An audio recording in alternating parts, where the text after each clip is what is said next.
45 సంవత్సరాల తన సినీ ప్రయాణంలో పాడిన పాటలు సంఖ్యాపరంగా తక్కువైనా కూడా ఆణిముత్యాల లాంటి పాటలు పాడారు. అన్ని బాణీలని స్పృశించారు. లాలు దర్వాజా లస్కర్ బోనాల్ పండగ, హుషారైన పాట, జోలా జోలమ్మ జోలా, చలాకీ పాట, మాటే మంత్రము, మంచి రొమాంటిక్ మెలడీ, పిబరే రామరసం, భక్తిరస ప్రధానమైన శాస్త్రీయ బాణి, వేదం అణువణువున నాదం, ఎంతో క్లిష్టమైన శాస్త్రీయ బాణిలో ఉండే పాట. ఇవన్నీ పాడింది మనందరికీ సుపరిచిత గాయని శ్రీమతి ఎస్పి శైలజ.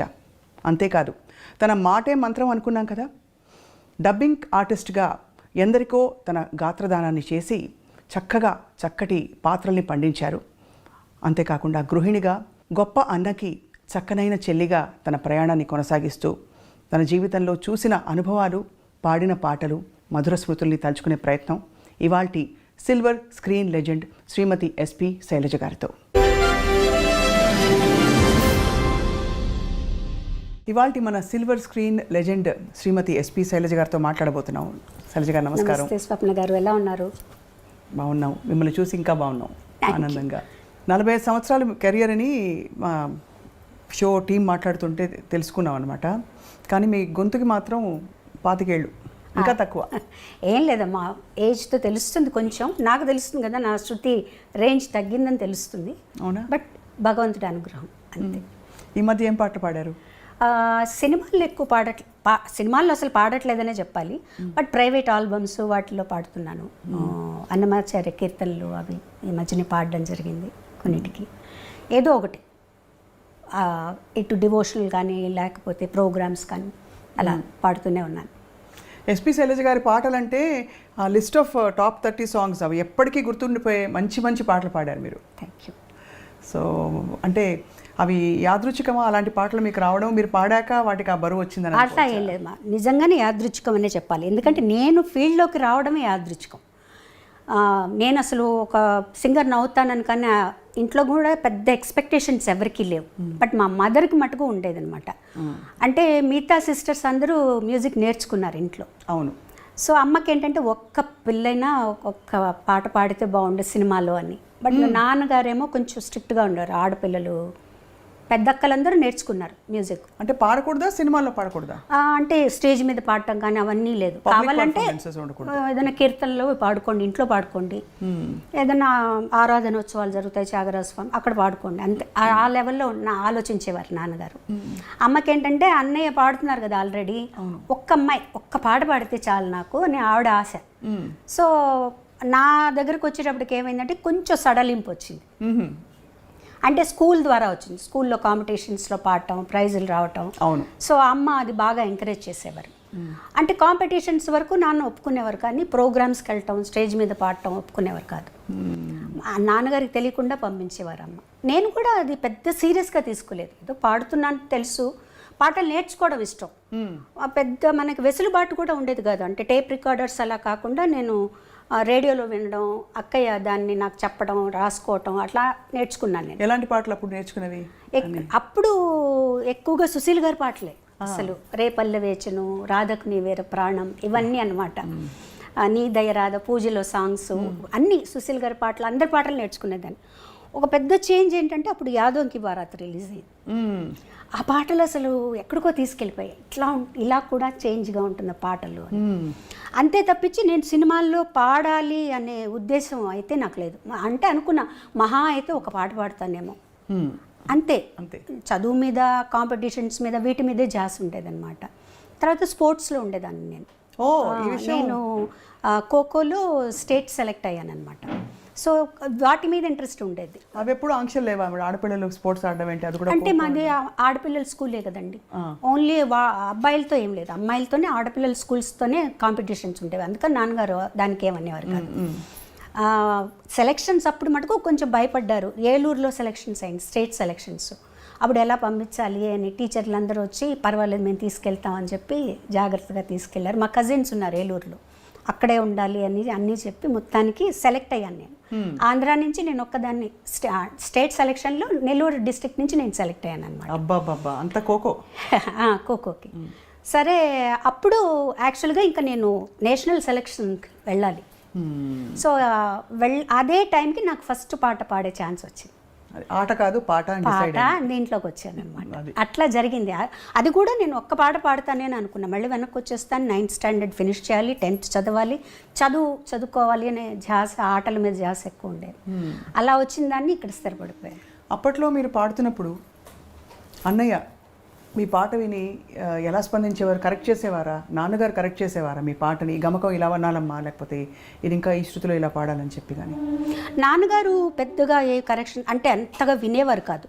అప్పట్లో ఏదన్నా వస్తే రేడియోలో రావటం, లేదంటే మేము రికార్డ్ చేసుకొని చెన్నై నుంచి నెల్లూరు వెళ్ళి నాన్నగారికి వినిపించడం మేము వెళ్ళినప్పుడు అలాగే జరిగేదన్నమాట. సో అన్నయ్య మటుకు చెప్పేవారు.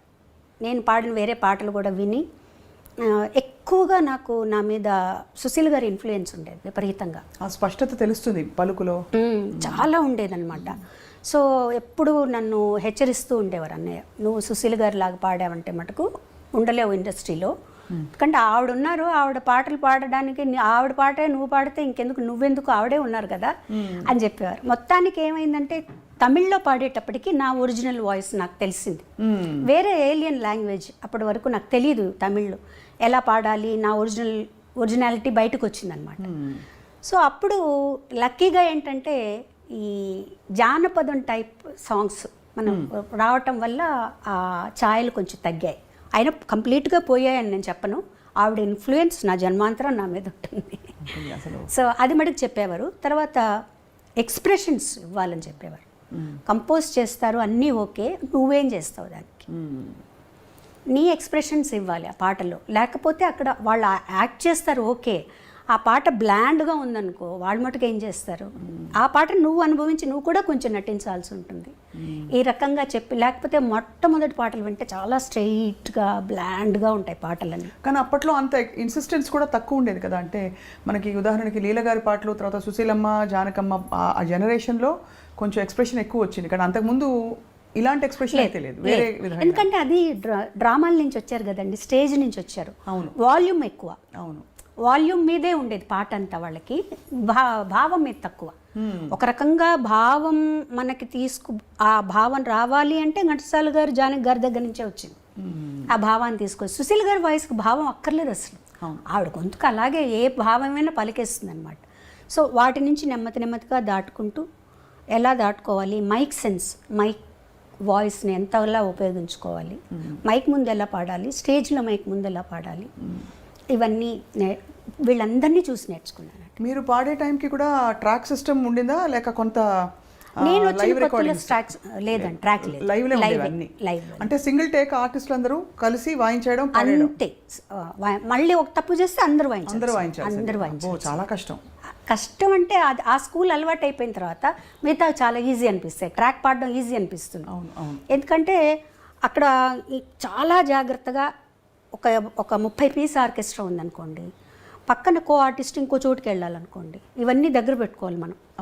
సో ఆ స్ట్రెస్ కూడా ఉంటుంది. అమ్మో నేను తప్పు చేస్తే అంత ఆగిపోతుంది, అన్నీ మొదటి నుంచి మొదలు పెట్టాలి అని చెప్పి చాలా జాగ్రత్తగా. బట్ మీరు బాగా గమనిస్తే వాటికి ఉండే ఏమంటారు ఆ క్లారిటీ, ఆ పాటల్లో ఉండే క్లారిటీ మీకు ట్రాక్ సిస్టమ్స్ అవన్నీ వచ్చేసాక అంత క్లారిటీ లేదు చూడండి. అవును, అది డెఫినెట్గా ఉంటుంది. తర్వాత పోటీ ఉంటుంది, పాడాలి, ఇంకా ఇంప్రూవ్ చేయాలి, పక్క వాళ్ళు ఏం పాడుతున్నారు, వాళ్ళు ఎలాంటి ఎక్స్ప్రెషన్స్ ఇస్తున్నారు, మనం ఎలాంటివి ఇవ్వాలి అనే పోటీ. మీరు వసంత గారు కలిసి పాడారు కదా అప్పుడు పాట, ఫస్ట్ సాంగ్ అదే. ఫస్ట్ సాంగ్ మీరు కలిసి, యాక్చువల్లీ మీరు హైదరాబాద్ వస్తే మళ్ళీ మిమ్మల్ని తిరిగి కాంపిటీషన్కి వచ్చాను హైదరాబాద్కి, all India some singers competition.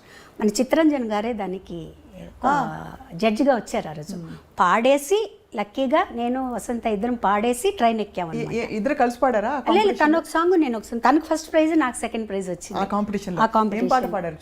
తనేమో రారయ్య పోయిన వాళ్ళు అని గాజులకి స్టైల్ ఒక పాట పాడింది. నేను ఏం పాడానో నాకు అంతగా గుర్తులేదు, రాధకు నివేర ప్రాణమే పాడాను అనుకుంటానండి. సో అది పాడిన తర్వాత మధ్యాహ్నానికి మాకు అప్పుడు ఫోన్లు ఎవరింటికో తెలిసిన వాళ్ళ ఇంటికి ఫోన్ చేసి అన్నయ్య పిల్లలిద్దరిని ట్రైన్ ఎక్కించి మార్నింగ్ కల్లా చెన్నైలో ఉండేటట్టు చేయమన్నారు అనమాట. సో ఆ కాంపిటీషన్ పాడి ట్రైన్ ఎక్కి వచ్చేసాం. అది 1977 1977 13th ఫిబ్రవరి 14th ఫిబ్రవరి పాడామని. అబ్బా, గూస్ బంప్స్ వస్తున్నాయి మీరు చెప్తుంటే. అంటే అంతకాలం క్రితం. సో అప్పుడు లలిత సంగీతం బాగా ప్రాచుర్యంలో ఉంది. అవునండి. విడిగా నేర్చుకోవడం అలా ఉండిందండి? అంటే లలిత సంగీతం అవన్నీ ఏదైనా మంచి పాటలు ఉన్నాయి. ఇప్పుడు కచేరీలు చేసేటప్పుడు అప్పుడు లలిత సంగీతం కూడా పాడేవాళ్ళు. సినిమా పాటలతో పాటు లలిత సంగీతాలు పాడేవాళ్ళం, అందరూ పాడేవాళ్ళు, కో సింగర్స్ అందరూ. సో ఆ లెక్కగా నేర్చుకున్నాను అనమాట కొన్ని పాటలు. ఒక్క పాట గుర్తు చేసుకోగలుగుతారా? ఒక పల్లవి లలిత సంగీతమా? మీ ఇష్టమైన పాట. లలిత సంగీతం ముఖ్యంగా ఎందుకంటే అది మనకి తరచుగా వినిపించదు. ఇది యాక్చువల్గా నేను పాడే ఈ లలిత సంగీతం ఏంటంటే చాలా ప్రాచుర్యం పొందింది, కానీ ఎవరు రాశారు, ఎవరు కంపోజ్ చేశారని తెలియదు. మా సిస్టర్ రాసింది, తనే కంపోజ్ చేసింది అనమాట. ఇది అప్పుడు డీడీలో వచ్చింది. నేను అన్నయ్య గారు పాడేటప్పుడు నిన్ను పిలిచాను వెదకి అలిశాను అయినా కానరాకున్నావు నీవు, నిన్ను పిలిచాను వెదకి అలిశాను అయినా కానరాకున్నావు నీవు, మురళిని మ్రోగించు జాలిని చూపించు, మురళిని మ్రోగించు జాలిని చూపించు, లాలించి పాలించి కరుణ చూపించు, నన్ను లాలించి పాలించి కరుణ చూపించు, నిన్ను పిలిచాను వెదకి అలిశాను అయినా కానరాకున్నావు నీవు. మీరే గుర్తుపెట్టుకున్నారు చక్కగా. ఎంత చక్కటి పాట, ఎలా మర్చిపోతామండి ఈ పాట. మేము పెరుగుతున్నప్పుడు ఈ పాటలన్నీ కూడా వినికిడి మీద చాలా ఇష్టమైన, ఇప్పటికీ ఈ మధ్యలో కూడా టెలికాస్ట్ అవుతుంది. నిత్య సంతోష్ గారు ఫోన్ చేశారు, అది ఎవరు రాశారో కొంచెం చెప్తారా లిరిక్స్ అంటే, మా సిస్టర్ ద్వారా పంపించామన్నమాట అది. సో అలా పాట ప్రయాణం మొదలై మీరు పాటకే ఖోఖో కాదని చెప్పి ఇటు మళ్ళీపోయారు. ఖోఖోని మిస్ అయ్యారా కొంచెం? అయ్యో వెళ్ళి ఆడాలి. డెఫినెట్గా స్కూల్ మిస్ అయ్యాను నేను. అంటే 9th మధ్యలోనే వచ్చేసాను. వచ్చేసిన తర్వాత ఇంకా ఒక తమిళ్లోకి వచ్చేసిన తర్వాత కొంచెం తమిళ్లో ఎక్కువ బిజీ అయిపోయాను నేను. సో అప్పుడు 9th మధ్యలో ఆపేసి రావాల్సి వచ్చిందనమాట. తర్వాత 10th ప్రైవేట్గా రాసి చదివాను. బట్ ఆ స్కూల్ అట్మాస్ఫియర్, కాలేజ్ అట్మాస్ఫియర్ ఇవేవి తెలియవు నాకు. బట్ ఎలా అయినా డిగ్రీ చేయాలని ఒక ఆశ. అవును. తర్వాత మళ్ళీ ఒక 5 years తర్వాత డిగ్రీ ఫినిష్ చేశారు. శైలజ గారు, మిమ్మల్ని ఎప్పుడు చూసినా అప్పటి నుంచి ఇప్పటిదాకా మీరు పాటలు పాడిన తీరు, ఇప్పుడు లాస్ట్ ఇంటర్వ్యూ మనం చేసినప్పుడు చాలా పద్ధతైన పెంపకం కొట్టొచ్చినట్టు కనిపిస్తుంది. ఎవరి ప్రభావం? అన్నయ్య ప్రభావం, లేకపోతే నాన్నగారు అమ్మగారు అలా చెప్పించి? ఎక్కువ చెప్పాలంటే అమ్మగారు, ముగ్గురిది ప్రభావం ఉందండి. ముందు అమ్మగారు ఎంత మనకి స్వాతంత్రం ఇస్తారో అంత స్ట్రిక్ట్గా ఉండేవారు. దాన్ని మీరు ఉపయోగించుకోండి తప్పించి దాన్ని నిరుపయోగం చేసుకోకూడదు. నేను ఇచ్చే స్వాతంత్రాన్ని దాన్ని చక్కగా ఉపయోగించుకోండి, అంతేగాని ఓవర్గా ఇవన్నీ ఉండకూడదు.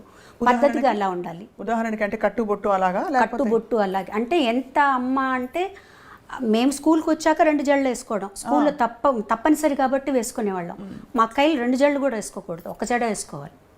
2 జడలు కంటే 1 జడ ఇంకా పద్ధతి అలా ఉండేవాళ్ళమాట. మా దగ్గరకు వచ్చేటప్పుడు స్కూల్కి కంపల్సరీగా ఇలా కట్టుకొని వెళ్ళాలి, 2 జడలు కట్టుకుని వెళ్ళాలి. సో అది అలవాటు అయిపోయింది, అలా ఉండేది. తర్వాత సినిమాలు కూడా మా అమ్మగారు, నాన్నగారు, మా నాన్నగారు అస్సలు సినిమాలు చూడరు. మా అమ్మగారు బయటికి రారు. ఎప్పుడన్నా ఏదన్నా సినిమా బాగుంది అంటే చూసి ఎవరన్నా వచ్చి చెప్తే ఈ సినిమా చూడొచ్చు అంటే మమ్మల్ని పంపించేవాళ్ళు. ఓహో, సినిమాలు చూడడం కూడా. తర్వాత కొంచెం మా జనరేషన్ వచ్చేటప్పటికి మేము కొంచెం స్వాతంత్రం వచ్చిందనమాట. మా అక్కయ్య వాళ్ళనైతే అసలు కొన్ని సినిమాలకి వెళ్ళకూడదు, ఏంటంటే అందులో వర్షంలో తడుస్తారట హీరోయిన్. సో అలా ఉండేది. బట్ చదువులో కానీ, ఆటల్లో కానీ, కాంపిటీషన్స్, పాటల్లో కానీ వీటన్నిట్లో ఎంకరేజ్ చేసేవారు. అన్ని కాంపిటీషన్స్కి పంపించేవారు. డ్రాయింగ్ కాంపిటీషన్ దగ్గర నుంచి తర్వాత జనరల్ నాలెడ్జ్ అన్నిటికీ పంపించేవారు అనమాట అమ్మ. ఆ విషయాల్లో మటుకు ఇది. తర్వాత ఏదైనా స్టేజ్ మీద నేను పాడుతాను అంటే మటుకు వద్దనేవారు కాదు. నువ్వు వెళ్ళు పాడు, ఆ స్టేజ్ ఫియర్ పోతుంది నీకు, ఎవరో ఒకరిని తోడిచ్చి పంపించి నాతో పాడించేవారు అనమాట. అది కూడా నాన్నగారికి అంత ఇష్టం ఉండేది కాదు. మరి ఎలా మేనేజ్ చేసి? అమ్మ మేనేజ్ చేసి తెలియకుండా పంపించేసారు. స్కూల్కి వెళ్ళిందనో ఎక్కడికో వెళ్ళిందనో అని చెప్పి పంపించేసేవారు అనమాట. వన్స్ అన్నయ్య సినిమాల్లోకి వచ్చిన తర్వాత కొంచెం బాలు సినిమాలో పాడుతున్నారు, వాళ్ళ కుటుంబం అట్లా ఇట్లా అయిన తర్వాత అప్పుడు నాన్నగారు కూడా కొంచెం పర్వాలేదు, అబ్బాయి అక్కడ ఉన్నాడు కాబట్టి అన్నయ్యతోటే కచేరీలకు వెళ్ళేదాన్ని, 1-2 కచేరీలకు హాలిడేస్లో. తను ఉన్నాడు కాబట్టి పర్వాలేదు అని చెప్పి పంపించారనమాట. మొదటి పాట పాడుతా ఉంటే సరే వెళ్ళరండి. అప్పుడు కూడా అందులో చిన్నపిల్లలం కాబట్టి ఆయన పెద్ద మాకు ఏం అడ్డంకి చెప్పలేదు. నాన్నగారికి చెప్పే తీసుకెళ్లారనమాట సాంగ్కి. ఎందుకు అడిగాను ప్రత్యేకంగా అంటే సాహిత్యాల విషయంలో కూడా కొంచెం ట్రెడిషనల్గా ఉండే ఇళ్లలో ఈ సాహిత్యం పాడద్దు పాడించద్దు అని కూడా కొన్ని ఆంక్షలను చెప్పను, కానీ కొన్ని నియమాలు ఉంటాయి. సో ఆ నియమాలు అంటే ఉదాహరణకి రొమాంటిక్ డ్యూయట్స్ ఒక దశకంలో అయితే బాగా సాహిత్యాలు కొద్దిగా శృతి మించి కూడా మనం ఉన్నాయి, ఎప్పుడూ ఉన్నాయండి. అంటే మరీ ఇప్పుడు సపోజ్ నేను అన్నయ్య పాడుతున్నాను అనుకో, అసలు నేను అన్నయ్య డ్యూయట్ పాడేటప్పుడే నేను బుక్ ఇలా అడ్డం పెట్టుకుని పాడేదాన్ని. నాకు మొహమాటంగా ఉండేది చాలా. తర్వాత తను చెప్పేవాడు ఇలా అయితే ఎలా పాడగలుగుతాం, అప్పటికి ఇంకా అంత పెద్దగా ట్రాక్ సిస్టమ్ లేదు కదా, అలా ఉంటే పాడొచ్చు, ఇద్దరం కలిసి పాడాల్సి వచ్చినప్పుడు నువ్వు అలా ఉండకూడదు, పాటగా తీసుకో అని. లక్కీగా ఏంటంటే మా ఇద్దరికి అలాంటి సాంగ్స్ రాలేదు. అవును, ఇద్దరికి అంత భయంకరమైన సాహిత్యం ఉన్నవి లేవు. ఒకవేళ 1-2 వచ్చినా కూడా తను ఏం చెప్పాడంటే మేము ఇద్దరం పాడడం, ఇది మీరు వేరే వాళ్ళ చేత పాడించేసే అని చెప్పేసేవారు. అసలు మీ ఇద్దరం తను పాడదు, మీరు వేరే ఇంకెవరి చేతన్నా పాడించుకోండి అని చెప్పేసేవారు అనమాట. ఆ ఇబ్బంది ఎప్పుడు నాకు అంతగా రాలేదండి. సపోజ్ ఇంకొంచెం ఏదైనా నాకు నా నాలెడ్జ్కి తెలిసి ఏదన్నా కొంచెం బాగాలేదు ఇక్కడ అంటే నేను కొంచెం ధైర్యంగానే చెప్పేదాన్ని, ఇది బాగాలేదండి నాకు ఇబ్బందిగా ఉంది అని. అప్పుడు కొంచెం మన మాటను కూడా వినేవాళ్ళండి. అప్పుడు మీరు వదులుకోవడం కూడా పెద్ద విషయం, అంటే అవకాశం కదా. అవును. అంటే మీరు దేనికి ప్రాధాన్యత అంటే వస్తున్నాం అప్పుడే కదా, మేము కూడా వస్తున్నాం. ఒక సాంగ్ వదులుకోవడం అంటే అది చాలా పెద్ద విషయం. ఎప్పుడైనా చూకమంటుందా ఇప్పుడు తలుచుకుంటే? అంటే మంచి పనే చేశాను అనిపిస్తుంది. చాలా గొప్ప విషయం అండి, నా కళ్ళలో నీళ్ళు వస్తున్నాయి మీరు చెప్తుంటే. ఎందుకంటే నాకెప్పుడు మీలో ఒక గుణం, ఇది వ్యక్తిగతం అయితే ఏమనుకోకండి, కానీ అన్నయ్య గీసిన గీత నేను దాటకూడదు, అన్నయ్యకి తగ్గట్టుగా నేను ఉండాలి, అమ్మ నాన్నకి తగ్గట్టు ఉండాలనే ఆ చక్కదనం మీలో కనిపిస్తుంది. అంటే అన్నయ్య కూడా ఎప్పుడు కూడా నువ్వు ఇలా ఉండాలని ఎప్పుడు చెప్పలేదండి. తన్ని చూసే మనకు అర్థమైపోతుంది. తన ఒక్క చూపుతో ఇది నచ్చింది నచ్చలేదు అని తను మనం గమనించి చెప్పేసేయచ్చు. మన బిహేవియర్ ఎలా ఉన్నప్పుడు తను ఒక చూపు చూశాడంటే సేమ్ మా మదర్ అనమాట, ఓకే అర్థమైపోతుంది తనకు నచ్చలేదు, తనకు నచ్చినట్టు మనం ఉండాలి. అంటే చాలామంది అంటారు, అంటే మీ ఇండివిజువాలిటీని వదులుకోవడం కదండి అది. బాలుగారు చెప్పినట్టే మీరు ఉండాలి, ఆయన పద్ధతిలోనే మీరు ఉండాలి అంటే నేనేం నష్టపోలేదు కదండి, నేనేమి నష్టపోలేదు. నేను ఫీల్ అయితే నాకు స్వాతంత్రం లేదు, నేను ఇలా ఉండాలి అలా ఉండాలనుకుంటున్నాను అలా వెళ్ళాలనుకుంటున్నాను అంటే అప్పుడు నేను బాధపడచ్చు. నాకేమాత్రం లేదు, ఓకే నేను, ఎందుకంటే తను ఎంత కష్టపడుతున్నాడో, తను ఎంత పద్ధతిగా ఉన్నాడో, అందరితో ఎలా మెలుగుతున్నాడో అవన్నీ తన్ని ఇక్కడికి వచ్చాక, చెన్నై వచ్చాక నాకు అర్థమైంది. పెద్ద ఫ్యామిలీ మాది, ఆ ఫ్యామిలీని అంతా తనే పోషిస్తున్నారు. అలాంటప్పుడు తను ఎంత పద్ధతిగా ఉండాలి, ఎంత వర్క్ చేయాలి, డే అండ్ నైట్ వర్క్ చేసేవాడు. తను పిల్లలతో స్పెండ్ చేయలేదని అదని ఇదన్నీ అన్నా కూడా ఇంత ఫ్యామిలీ గడవాలి అంటే తను పిల్లలతో స్పెండ్ చేస్తే అవ్వదు. నేను ఆ ఫీల్డ్లోకి వచ్చిన తర్వాత ఇవన్నీ నాకు అర్థమయ్యాయి. మోర్ దెన్, ఎందుకంటే మిగతా వాళ్ళందరికంటే కూడా నేను తనతో ఎక్కువ స్పెండ్ చేశాను. సో నాకు అప్పుడు అర్థమైంది తను నలుగురితో ఎలా ఉంటారు, ఏమన్నా ఏ ప్రాబ్లమ్స్ ఉన్నా అవి ఇంటి దగ్గర. వన్స్ స్టూడియోకి వచ్చేసాక అసలు కంప్లీట్గా బాలసుబ్రహ్మణ్యం ఆ పాటకు చేంజ్ అయిపోతాడు అంతే. సో ఇవన్నీ కూడా ప్రొఫెషనల్గా మనం ఇలా ఉండాలి, ఈ పద్ధతిలో ఉండాలి. మనలో అనవసరంగా ఒక మాట మనం మాట్లాడకూడదు, మన గురించి ఇంకొకళ్ళు మాట్లాడకూడదు అంతే. ఆ పద్ధతి అట్లా అలవాటైపోయింది తనతో ఉండి. మాటే మంత్రము పాట పాడినప్పుడు మీరు చాలా చిన్నవారు, మీరు బాలుగారు కలిసి పాడిన ఈ పాట ఇప్పటికీ స్టేజ్ మీద హిట్ సాంగ్స్లో ఇష్టపడి, నేను ఎప్పుడైనా సినిమా పాటలు నాకు అన్నీ రావు కానీ పాడమంటే ఈ పాట చాలా ఇష్టంగా ఎంచుకునే పాట. ఆ పాట పాడినప్పుడు అంత అలవోకగా, అంత పవిత్రంగా, బ్యూటిఫుల్ మెలడీ, అది రొమాన్స్ పలికించడం కూడా అంత అందంగా ఎలా పాడారండి? యాక్చువల్గా మొదట తమిళ్లో వచ్చిందండి అది. తమిళ్లో ఇళయరాజా గారు, జెన్సీ గారు పాడారు, సింగర్ జెన్సీ గారు ఉండేవారు, తమిళ్లో ఆవిడ పాడారు. ఆ పాట విన్నప్పుడు నేను చాలా ఇన్స్పైర్ అయ్యాను. ఎంత బాగుంది ఈ సాంగ్, అసలు బ్యాక్గ్రౌండ్స్ కానీ సాంగ్ కానీ, ఇట్లాంటి పాటలు పాడే అదృష్టం దొరుకుతుంది అన్నప్పుడు సీతాకోకచిలకలో ఇవాళ రికార్డింగ్ ఉందని వెళ్ళిన తర్వాత ఆ ట్యూన్ వినిపించగానే నాకు అసలు చాలా ఆనందం వేసేసింది అనమాట. ఈ పాట మనం పాడాలనుకున్నాం, మనకు వచ్చింది ఈ పాట అని. ఆ బ్యాక్గ్రౌండ్స్ మీరు ఇప్పుడు కాదు ఇంకో 10 సంవత్సరాల తర్వాత విన్నా కూడా అండి మనల్ని ఎక్కడికో తీసుకెళ్ళిపోతాయి. అప్పుడు ఇలా చేశారా, ఇంత మంచి బ్యాక్గ్రౌండ్స్ ఇచ్చారా, ఇంత ఎంత బ్యూటిఫుల్గా ఒక సాంగ్ కంపోజ్ చేశారా అనిపిస్తుంది. ఎన్నిసార్లు పాడినా, మీరు అన్నట్టు ఆ పాట ఎన్నిసార్లు పాడినా కూడా మనల్ని ఒక లోకల్లోకి తీసుకెళ్ళిపోతుంది. కానీ నేను అన్నయ్య కూడా ఇద్దరం చాలా ఎంజాయ్ చేస్తూ ఆ పాటని చాలా అందంగా రావాలి పాట అని ఒక తపంతో పాడా. నిజంగా ఆ పైకి వెళ్ళిన ఆ 2 లైన్లు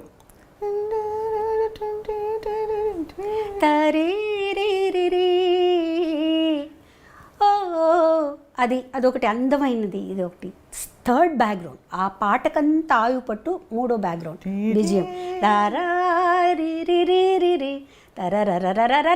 అది చాలా అద్భుతంగా ఉంటుందండి. అసలు అది బాగుంటుంది. దాని తర్వాత వచ్చే వైలిన్ బిట్టు అది కూడా అద్భుతంగా ఉంటుంది, చాలా బాగుంటుంది. నిజంగా ఎంజాయ్ చేస్తూ పాడాం. అది పెద్ద పీస్ ఆర్కెస్ట్రా, మళ్ళీ లైవ్లో చేసి అంతా లైవ్ బాబోయ్. అసలు మళ్ళీ మీరు చూడండి, నాకు అంటే అంత లైవ్తో పాడడం, పక్కన అందులో ఒక దిగ్గజం.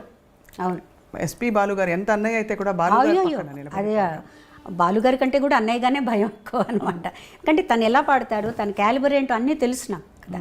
పాటని ఇలా నేర్చుకొని పాడేస్తాడు తను. సో కనీసం మనం 50% పాడాలి తనకి మ్యాచ్ అవ్వాలంటే అనమాట. సో ఆ పాట తనతో పాడడం అనేది చాలా చాలా చాలా అదృష్టం అని చెప్పాలండి నిజంగా.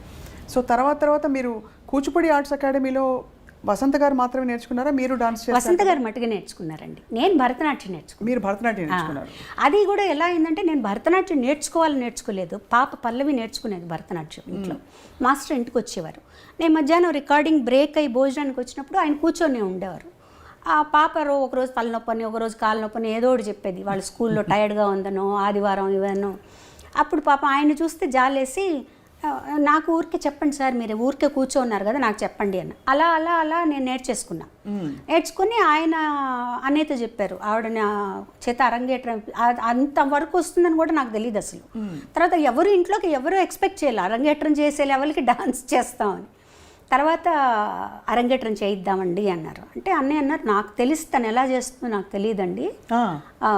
అంటే ముందు గజ్జె పూజ చేస్తారు కదా, అది చేద్దాము అని చిదంబరంలో టెంపుల్లో చేసాం గజ్జె పూజ. అప్పుడు అన్నయ్యకి కాన్ఫిడెన్స్ వచ్చింది. ఆ తర్వాత అరంగేట్రం ఏమన్నారు అప్పుడు చూసి మీ డాన్స్? చాలా నేను ఎక్స్పెక్ట్ చేయలేదు అసలు నువ్వు డాన్స్ చేస్తావని. ఇలా ఎవరికీ తెలియదు ఇంట్లో. ఊరికే ఆయన చెప్పేవి నేర్చుకునే వాళ్ళు, నా పాడికి నేను చేసుకుంటూ ఉండేదాన్ని.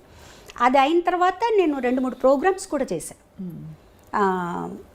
ICF ఇంటర్గల్ కోచ్ ఫ్యాక్టరీ వాళ్ళకి, తర్వాత కళాసాగర్ వాళ్ళకి చేశాను. కాకపోతే ఏంటంటే డాన్సు, పాట డాన్సు 2 ఎంచుకోవాలంటే ఒకటే ఎంచుకోవాలంటే బాగా స్టామినా కావాలి డాన్స్కి. తర్వాత స్వెట్ విపరీతంగా పోతుంది మీకు. అవును, గొంతు బాగా కొంచెం దెబ్బతింటుందని నేను చెప్పను, మనకి సహకరించదు.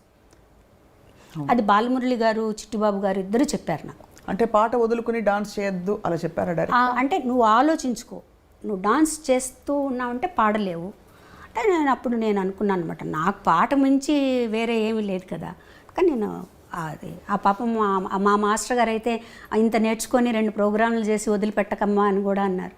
లేదు సార్, నాకు పాటే ముఖ్యం, నేను పాట మీద ఉంటాను. లైక్ అంటే ప్రతిదానికి ఒక కారణం ఉంటుందండి. కారణం లేకుండా ఏది ఉండదు. ఆ నేర్చుకోవడం అనేది నాకు సాగర సంగమానికి ఉపయోగపడింది. ఆ డాన్స్ అరంగేట్రం చూసే విశ్వనాథ్ గారు అది మరొక అంటే మలుపు అని చెప్పొచ్చు. బికాజ్ చాలా చాలా పెద్ద మలుపు. మీరు నటనలోకి రావడం, అఫ్కోర్స్ ఒకే సినిమాలో వేశారు కానీ గుర్తుండిపోయే పాత్ర. అప్పుడు విశ్వనాథ్ గారు చూసి అడిగినప్పుడు మళ్ళీ ఆలోచించారా, ఇది మళ్ళీ నేను యాక్టింగ్ ఫీల్డ్? ఆలోచించడం క్వశ్చనే లేదండి, నేను చెయ్యను అని చెప్పేసాను. ఓకే. ముందు విశ్వనాథ్ గారు అడిగారు, ఏడుది నాగేశ్వరరావు గారు ఆయన అడిగారు, అందరూ అడిగారు. అన్నయ్య చేతి చెప్పించారు, మా వదిన గారి చేతి చెప్పించారు, విశ్వనాథ్ గారు మిస్సెస్ చేతి చెప్పించారు. నేను చెయ్యను అని చెప్పాను. ఎంత స్పష్టత అలా ఎలా వచ్చేసింది? అన్నయ్య కూడా వద్దని అనలేదు కదా? ఎవరు వద్దలేదు. అన్నయ్య కూడా నువ్వు చేస్తే బాగుంటుందని చెప్పారు, అందరూ చెప్పారు. అందులో విశ్వనాథ్ గారి సినిమా తన దగ్గర నుండి చూసుకుంటారు, నీకు భయం లేదని. నాకు వద్దు, నేను కంఫర్టబుల్ కాదు, నాకు వద్దు, నేను చేయను అని చెప్పేసాను. నేను పాటలే పాడుకుంటాను. విశ్వనాథ్ గారు తెలివిగా ఏం చేశారంటే, మా నాన్నగారి దగ్గరికి వెళ్ళి మా నాన్నగారి దగ్గర ఒప్పించారు.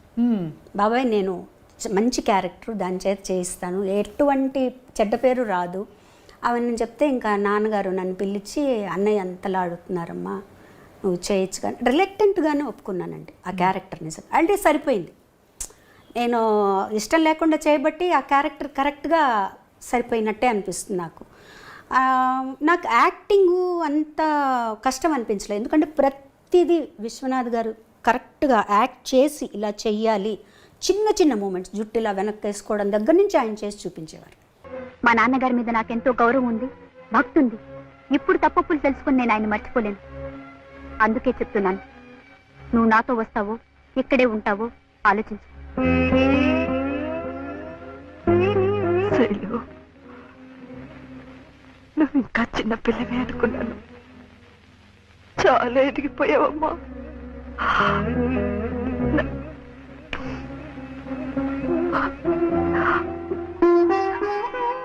నన్ను వదిలి వెళ్ళిపోతావా? మన ఇంటి గౌరవం మనల్ని వదిలి వెళ్ళిపోయే ముందు నేనే నా జాగ్రత్త పడ్డం మంచిది. అందుకే ఇప్పటికీ మించిపోయింది లేదు. ఎవరిని కావాలనుకుంటున్నావో ఆలోచించుకో. కానీ అయినా మీరు అలా పట్టేసి, ఎందుకంటే ఆ పాత్రలో మీకోసమే ఆ పాత్ర అల్లినట్టు అనిపిస్తుంది. అది మనకి అది విశ్వనాథ్ గారిలో ఉందండి. అది అదే నేను చేసిన ఒక్క సినిమా కాబట్టి నాకు అనిపిస్తుంది ఆయనలో ఉంది అది. అంటే అఫ్కోర్స్ మనలో కూడా ఆ జీల్ రావాలి, చెయ్యాలి అని ఆయన చేస్తుంటే మనకు ఆటోమేటిక్గా వచ్చేస్తుంది. తర్వాత ఫస్ట్ నేను భయపడింది ఏంటంటే కమల్ హాసన్ గారు ముందర చేయాలి. ఇది శాస్త్రీయ నృత్యమా? కాదా? ఏ సాంప్రదాయం? ఎన్ని సంప్రదాయాలు ఉన్నాయో కూడా తెలుసా నీకు? దీన్ని భరతనాట్యం అంటారు.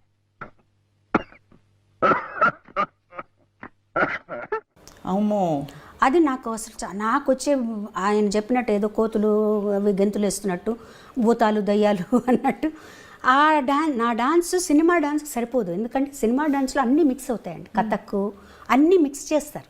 కూచిపూడి ఎక్కువగా ఉంటుంది శేషు మాస్టర్ గారికి డాన్స్లో. అందులో ఆ సినిమాకి 3 డాన్స్ మాస్టర్లు.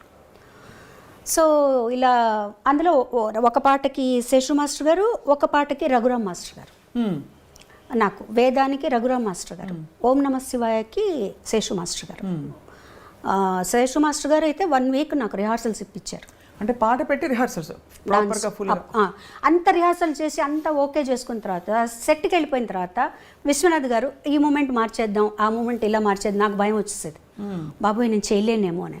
కానీ చేయించారు, బాగా చేయించారు. నీకేం భయం లేదు, నువ్వు టైం తీసుకో అని. బట్ డాన్స్ కొంచెం కష్టపడ్డాను, కానీ నటన మటుకు విశ్వనాథ్ గారు చెప్పినట్టే చేశాను. ఆయన ఎలా చెప్తే అలా చేశాను. ఏమిటి మమ్మీ, ఉన్నట్టుండి ఎక్కడికి ప్రయాణం? డాక్టర్ తాతగారింటికి. అక్కడే కొన్నాళ్ల పాటు ఉండి నువ్వు డాన్స్ నేర్చుకోవాలి. ఇంకా కొత్తగా నేర్చుకునేదే ఉంది, ఎన్నో ప్రోగ్రామ్స్ సన్మానాలు అయ్యాక. అదేనే నేను చేసిన పొరపాటు. పాకడం కూడా సరిగ్గా రాని పాప పరిగెత్తుతానంటే సరే అన్నాను. ఓహో, అయితే కొత్తగా నడకలు నేర్పే గురువు గారు అక్కడే ఆ ఊళ్ళోనే ఉన్నారన్నమాట. అవును. ఎవరు? బాలకృష్ణ గారు. వాట్?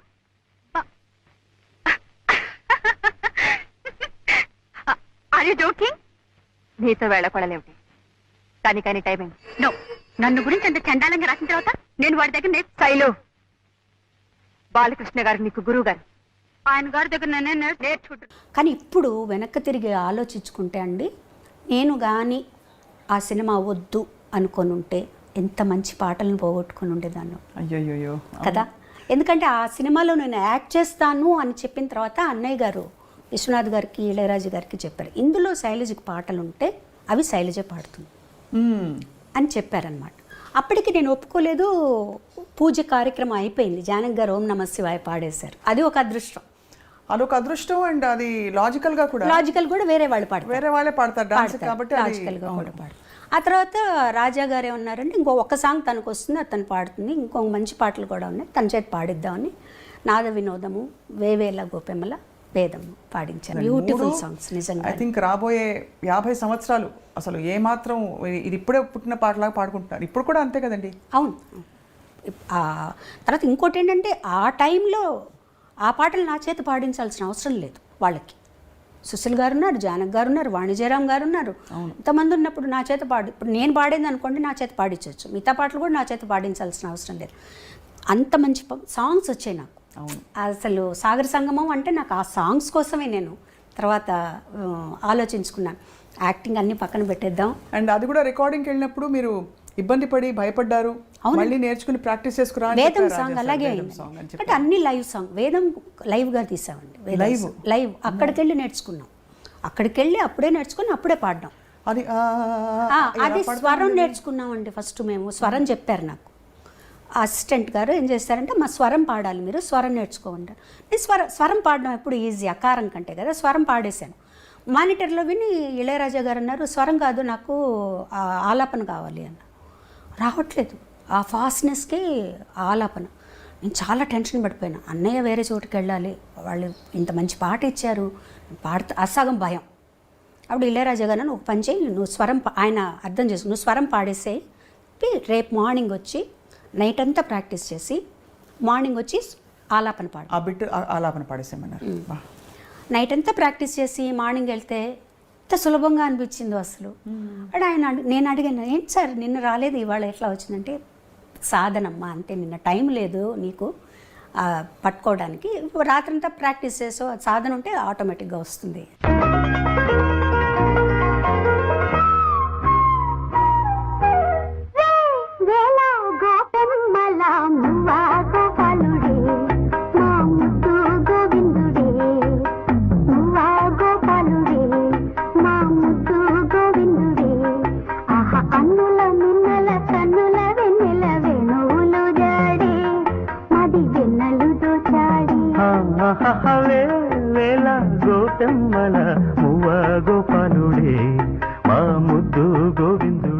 అని చెప్పారనమాట. సో అదొక మంచి ఎక్స్పీరియన్స్ నాకు. ఆ పాట రూమ్లోకి వెళ్ళి తలుపేసుకొని ఇంకా అదే పని నాకు. ఎంత హై పిచ్ అండి వేవేల గోపమ్మల, అది కూడా రెండు చాలా హై పిచ్. ఆ హమ్మింగ్ తీసుకోవడం ఒకటి, అదే పాటకు మళ్ళీ యాడ్ చేయడం కూడా అంతే ఫాస్ట్లో వస్తుంది అమ్మాయి. ఆ హమ్మింగ్ పాడుకుంటూ వస్తుంది. అవును, అది ఒక టెన్షన్ నాకు డాన్స్లో ఆ పాటకి. అది మీరు యాక్ట్ చేస్తున్నప్పుడు ఎంత యాక్టింగ్ మీద ఆ షాట్ మీద దృష్టి ఉన్నా నా పాట వినిపిస్తోంది అనే ఒక మధ్య మధ్యలో ఇక్కడ ఎక్కడన్నా ఏమన్నా తప్పులు పాడనా సింగర్కి తప్పదుగా, ఎప్పుడు తప్పకుండా ఉంటుంది. ఎన్ని పాడినా ఎంత చేసినా మళ్ళీ అక్కడ ఆ టెన్షన్ ఉంటుంది మనకి. కానీ ఇట్స్ ఒక గ్రేట్ ఎక్స్పీరియన్స్ అండి నిజంగా. సాగర సంగమం అనేది నాకు ఒక చిరునామా నిజంగా. ఇప్పుడు వెనక్కి తిరిగి చూసుకుంటే ఒక చిరునామా.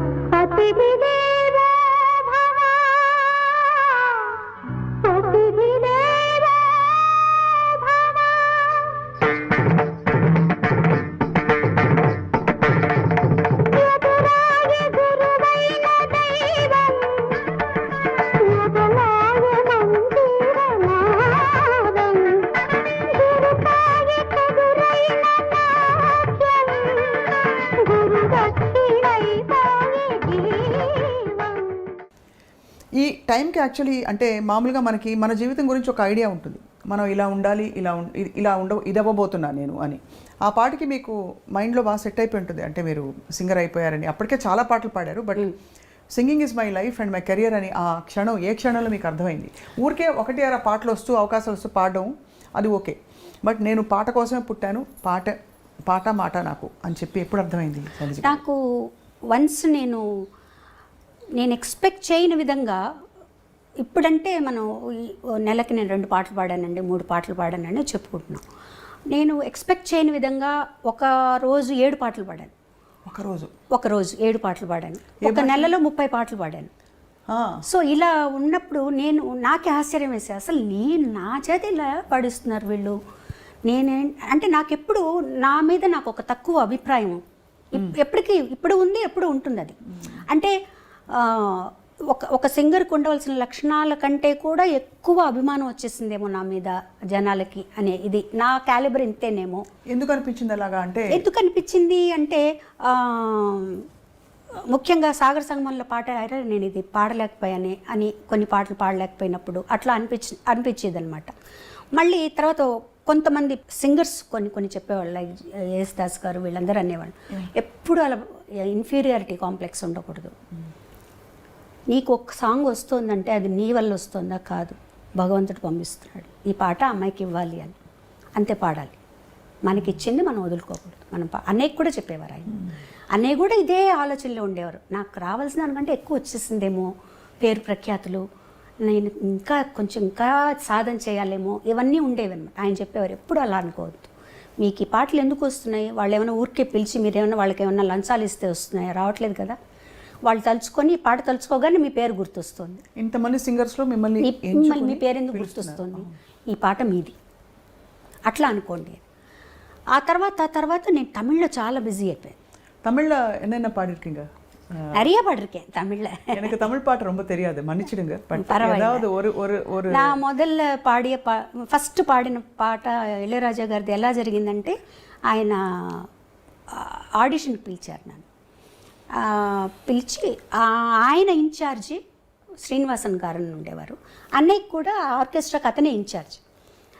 అతను వెళ్ళి చెప్పారనమాట ఇళయరాజా గారితో, ఇట్లా బాలు సిస్టర్ కచేరీలో పాడుతోంది, ఎందుకంటే రాజా గారు కూడా అన్నయ్యతో కచేరీలో పాడారు కదా, పాడుతోంది, నువ్వు పాడిస్తే బాగుంటుందేమో అంటే బాగుంటుంది కానీ బాగాలేదు అనుకో, అప్పుడు నేను పాడించకపోతే బాలు ఏమన్నా అనుకుంటాడేమో, తను సరిగ్గా పాడలేకపోతే అని అన్నారట. అట్లా వద్దు, నువ్వు ఆడిషన్ చేయి, నీకు నచ్చితేనే పాడించు అన్నారు. మీకు కూడా ఆడిషన్? నేను హెచ్ఎంవికి వెళ్ళి కూడా ఆడిషన్ చేశానండి. మాకు కూడా ఏంటంటే అప్పుడు అందరికీ ఆడిషన్, మైక్ టెస్ట్ చేసేవాళ్ళు, ఈ వాయిస్ మైక్ సరిపోతుందంటేనే తీసుకునేవాళ్ళు. హెచ్ఎంవిలో చేశారు నాకు మా ఆడిషన్. తర్వాత ఏవిఎంలో రాజా గారు పిలిపించారు. పిలిపించి ఏదో పాట పాడమన్నారు, పాడాను. పాడిన తర్వాత ఒకటే మాట అన్నారు, రేపు ఉదయం రికార్డింగ్ వచ్చేసేయి అన్నారు. నాకు అసలు అర్థం కాలే తమిళగా. ఆయన అంటే ఈతను చెప్పారనమాట, రేపు మార్నింగ్ రికార్డింగ్ ఉందట, పూజ నువ్వు పాడుతున్నావు రమ్మన్నారు.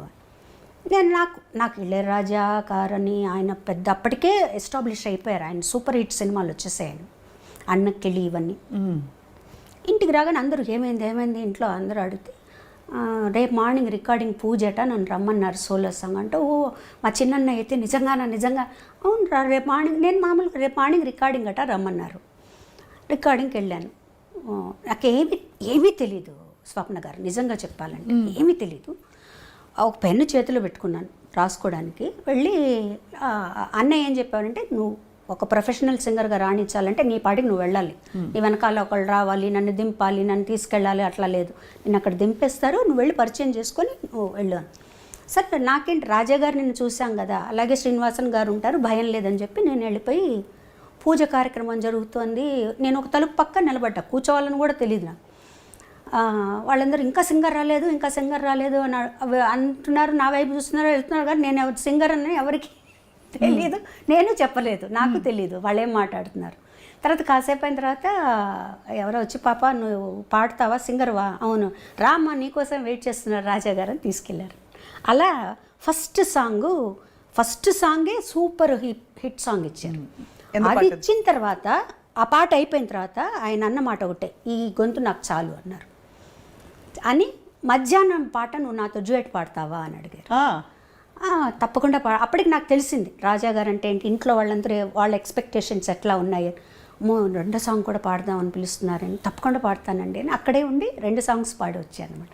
ఇంత చేసి మీరు ఇంత పాట వెనక, సరే నాన్నగారు చూసి చూడనట్టు కొంచెం ముందు ఎంకరేజ్ చేస్తూనే, నాన్నగారి దగ్గర డైరెక్ట్గా మీరు ఏమైనా పాట, హరికథ కానీ పాట కానీ నేర్చుకున్నారు? నాన్నగారు ప్రతి సంవత్సరం త్యాగరాజ ఉత్సవాలు చేసేవారండి నెల్లూరులో, ఆరాధనోత్సవాలు చేసేవారు. ఆయనకి మా అమ్మగారికి ఏంటంటే ఎప్పుడైనా సరే నేను కానీ అన్నయ్య కానీ లేకపోతే మా చిన్న చెల్లెలు కానీ హరికథ చెప్పాలి అని చాలా ఇంట్రెస్ట్గా ఉండేది. అన్నయ్యకి కూడా ఉండేది అది. నేను కొంచెం నేర్చుకున్నాను కానీ నాకెందుకు కొంచెం సిగ్గు అనిపించేది హరికథ. కానీ నాన్న దగ్గరికి వెళ్ళి చెప్పాను, నాన్న నేను హరికథ చెప్పలేను కానీ నాకు ఒకసారి ఒక 15 నిమిషాలు టైం ఇస్తే నేను పాడుతాను అన్నాను. ఆయనకి చెప్పారు, సినిమా పాటలంతా పాడకూడదు, త్యాగరాజ స్వామి కీర్తనలే పాడాలి అని. అట్లాగే నన్ను ఒక 3 కీర్తనలు నేర్చుకుని నేను పాడతాను, తప్పకుండా పాడతాను.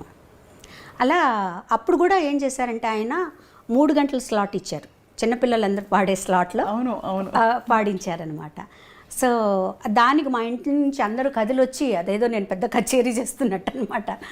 అమ్మ, కజిన్స్, సిస్టర్స్ అందరూ వచ్చి కూర్చొని విని, మా అమ్మ నాన్నగారిని అడిగింది ఎలా పాడిందంటే, పర్వాలేదు ఆ 3 గంటలు ఆ పిల్లలకి దానికి కరెక్ట్గానే పాడింది, పర్వాలేదు, ఇంకా సాధన చేయాలి అనేవారు. ముఖ్యంగా అలాంటి పాటలు ఏదన్నా నేను కాంపిటీషన్లో పాడుతున్నానన్నప్పుడు మటుకు దగ్గర కూర్చోబెట్టుకొని తాళం అది చెప్పి ప్రాక్టీస్ చేయించేవారు నాన్నగారు. మంచి పాటలు పాడుతూ ఒక్కసారి ఒక కాంపిటీషన్కి పెండ్యాల గారు జడ్జిగా వస్తున్నారు.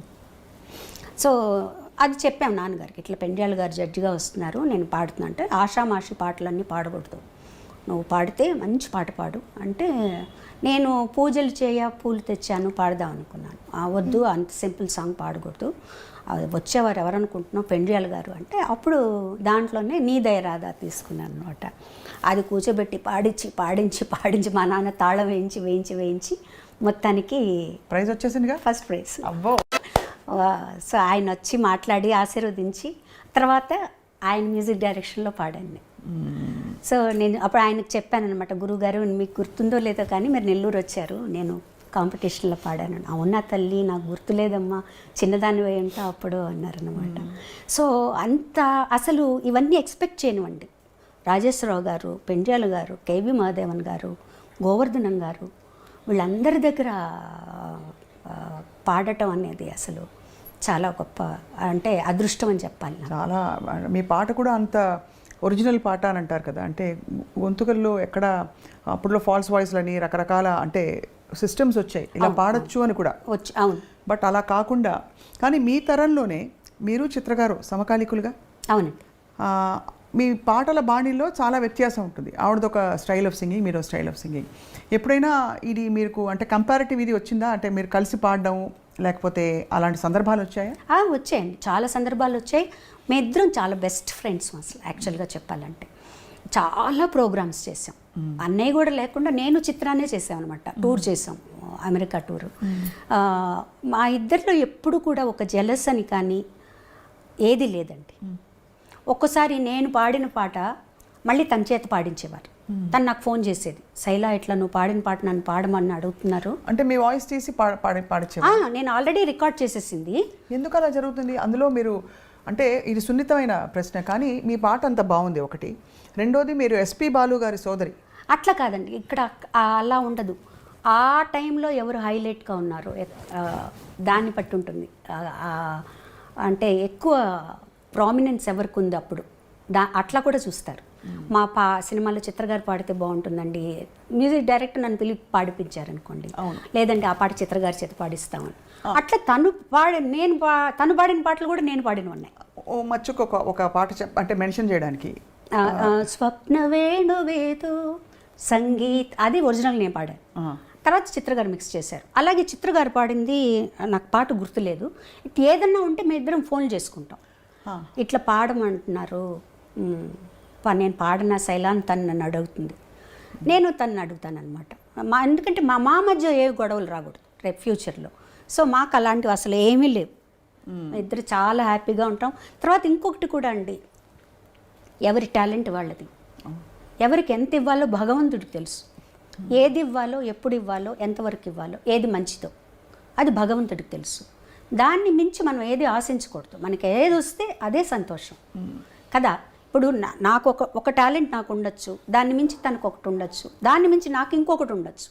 సో ఇలా నేను ఏదనుకున్నా కూడా భగవంతుడు నేను ఎంతవరకు హ్యాపీగా ఉండాలి, నేను ఎంతవరకు, ముఖ్యంగా మనలో జలస్ అనేది ఉండకూడదండి. అది ఎప్పుడు మనల్ని ముందుకు రానిదు, ఆనందంగా ఉంచు. ఫస్ట్ మన్ని లోపల తినేస్తుంది అది. 24 గంటలు దాని మీదే ఆలోచిస్తుంటాం. సో నీ టాలెంట్ ఉండి కూడా నువ్వు జలస్ పెట్టుకున్నావు అంటే లోపల అది బయటికి రాదు కదా. ఎలాగో నువ్వేం చేయదలుచుకున్నావు, నువ్వు స్టేజ్లో ఎలా పాడదలుచుకున్నావు, నీకు ఇచ్చిన పాట నువ్వు ఎలా పాడతావు, అంతే.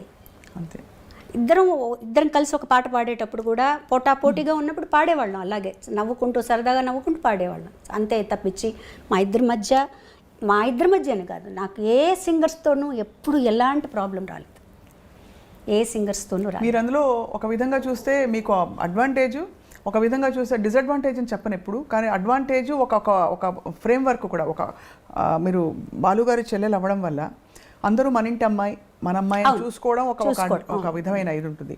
ఇంకో విధంగా చూస్తే గబుక్కుమని మీరు చొరవ తీసుకుని వెళ్ళలేరు. ఇంకోటి కూడా ఏంటంటే ఎక్స్పెక్టేషన్స్ కూడా ఎక్కువ ఉంటాయి.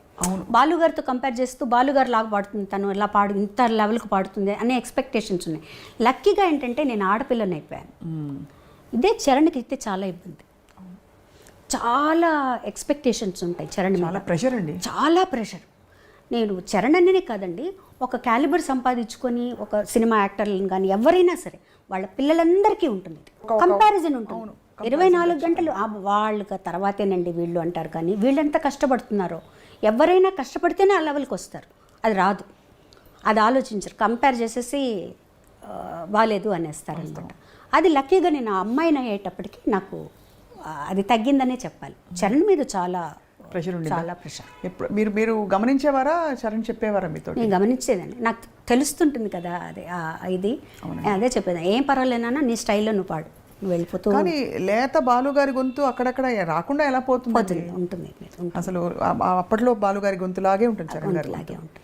కానీ అసలు మీది అంటే ఒక బ్యూటిఫుల్ జర్నీ, మీ పాటల జర్నీ. ఇందులో మీ ఫోకిష్ కైండ్ ఆఫ్ పాటలు, నాంపల్లి స్టేషన్ కాడి మొదలుకొని ఇవన్నీ ఇంకొక కోణం. అవును, అది చాలా తమాషా అని చెప్పచ్చండి. ఒక ఒక ఒక 1 ఇయర్లో కొంచెం తక్కువ సాంగ్స్ పాడి ఒక గ్యాప్ వచ్చేటప్పటికి ఇలాంటి పాట ఒకటి పడేది. సో దాంతో రివైవ్ అయ్యేది. మళ్ళీ కొన్ని రోజులు అయిన తర్వాత ఒక నాంపల్లి స్టేషన్ కాడి, తర్వాత ఒక లాలు దర్వాజా, ఇట్లా వచ్చి మళ్ళీ ఒక రివైవ్ అవుతూ వచ్చేదన్నమాట పాటలు. అసలు నాంపల్లి స్టేషన్ కాడ అయితే పాట విన్నప్పుడు చాలా ఈజీగా ఉంది పాట, అసలు అంతా ఒకేలాగా ఉంటుంది కదా మనకు. చక్రవర్తి గారు కూడా అంతా ఒకేలాగా ఉంటుందమ్మా, నేను కూడా ఉండాల్సిన అవసరం లేదు, నువ్వు పాడేసేసేయి అనుకున్నాం. మేము అంత హిట్ అవుతుందని ఎక్స్పెక్ట్ చేయలేదండి అసలు. ఆ పాట దానికి అవార్డు వస్తుందని కానీ, అంత హిట్ అవుతుందని కానీ మేము అసలు ఎక్స్పెక్ట్ చేయలేదు. చాలా సరదాగా పాడేసాను పాట. ఒక 1/2 అవర్ 1 అవర్లో అయిపోయింది పాట, అంతా అయిపోయింది, వచ్చేసాం అనమాట. దానికి వచ్చిన రెస్పాన్స్ చూసిన తర్వాత నాకు చాలా ఆశ్చర్యం వేసింది. ప్రతి వాళ్ళు వాళ్ళ దానికి కోరిలేట్ చేసుకున్నారు. ముఖ్యంగా ఈ పనిచేసే వాళ్ళు, కూలీలు, వాళ్ళందరూ కూడా తెలంగాణలో ఆ పాటని వాళ్ళకి వాళ్ళు అన్వయించుకొని చాలా మా అక్క అప్పుడు హైదరాబాద్లో ఉండేదన్నమాట. వాళ్ళ ఇంటి ఎదురుగుండా ఇల్లు కడుతున్నట్టు కూలీలందరూ ఆ పాట వింటూ, ఈ పోరు ఎంత బాగా పాడింది ఈ పాట, మన బాధలన్నీ చెప్పింది ఇందులో అనేవాళ్ళట వాళ్ళు. నాకు ఫోన్ చేసి చెప్పేదన్నమాట, ఇలా చెప్తున్నారు అని.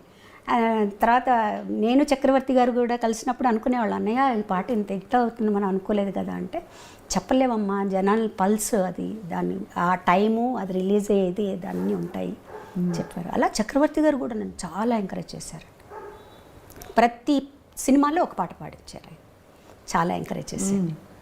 తిందామంటే తిండి లేదు, ఏదండి ఉందామంటే ఊరు లేదు, అదా, తిందామంటే తిండే లేదు, ఉందామంటే ఇల్లే లేదు, తిందామంటే తిండే లేదు, ఉందామంటే ఇల్లే లేదు, చేద్దామంటే కొలువు లేదు, పోదామంటే నెలవు లేదు, నాంపల్లి స్టేషన్ కాడి రాజాలింగు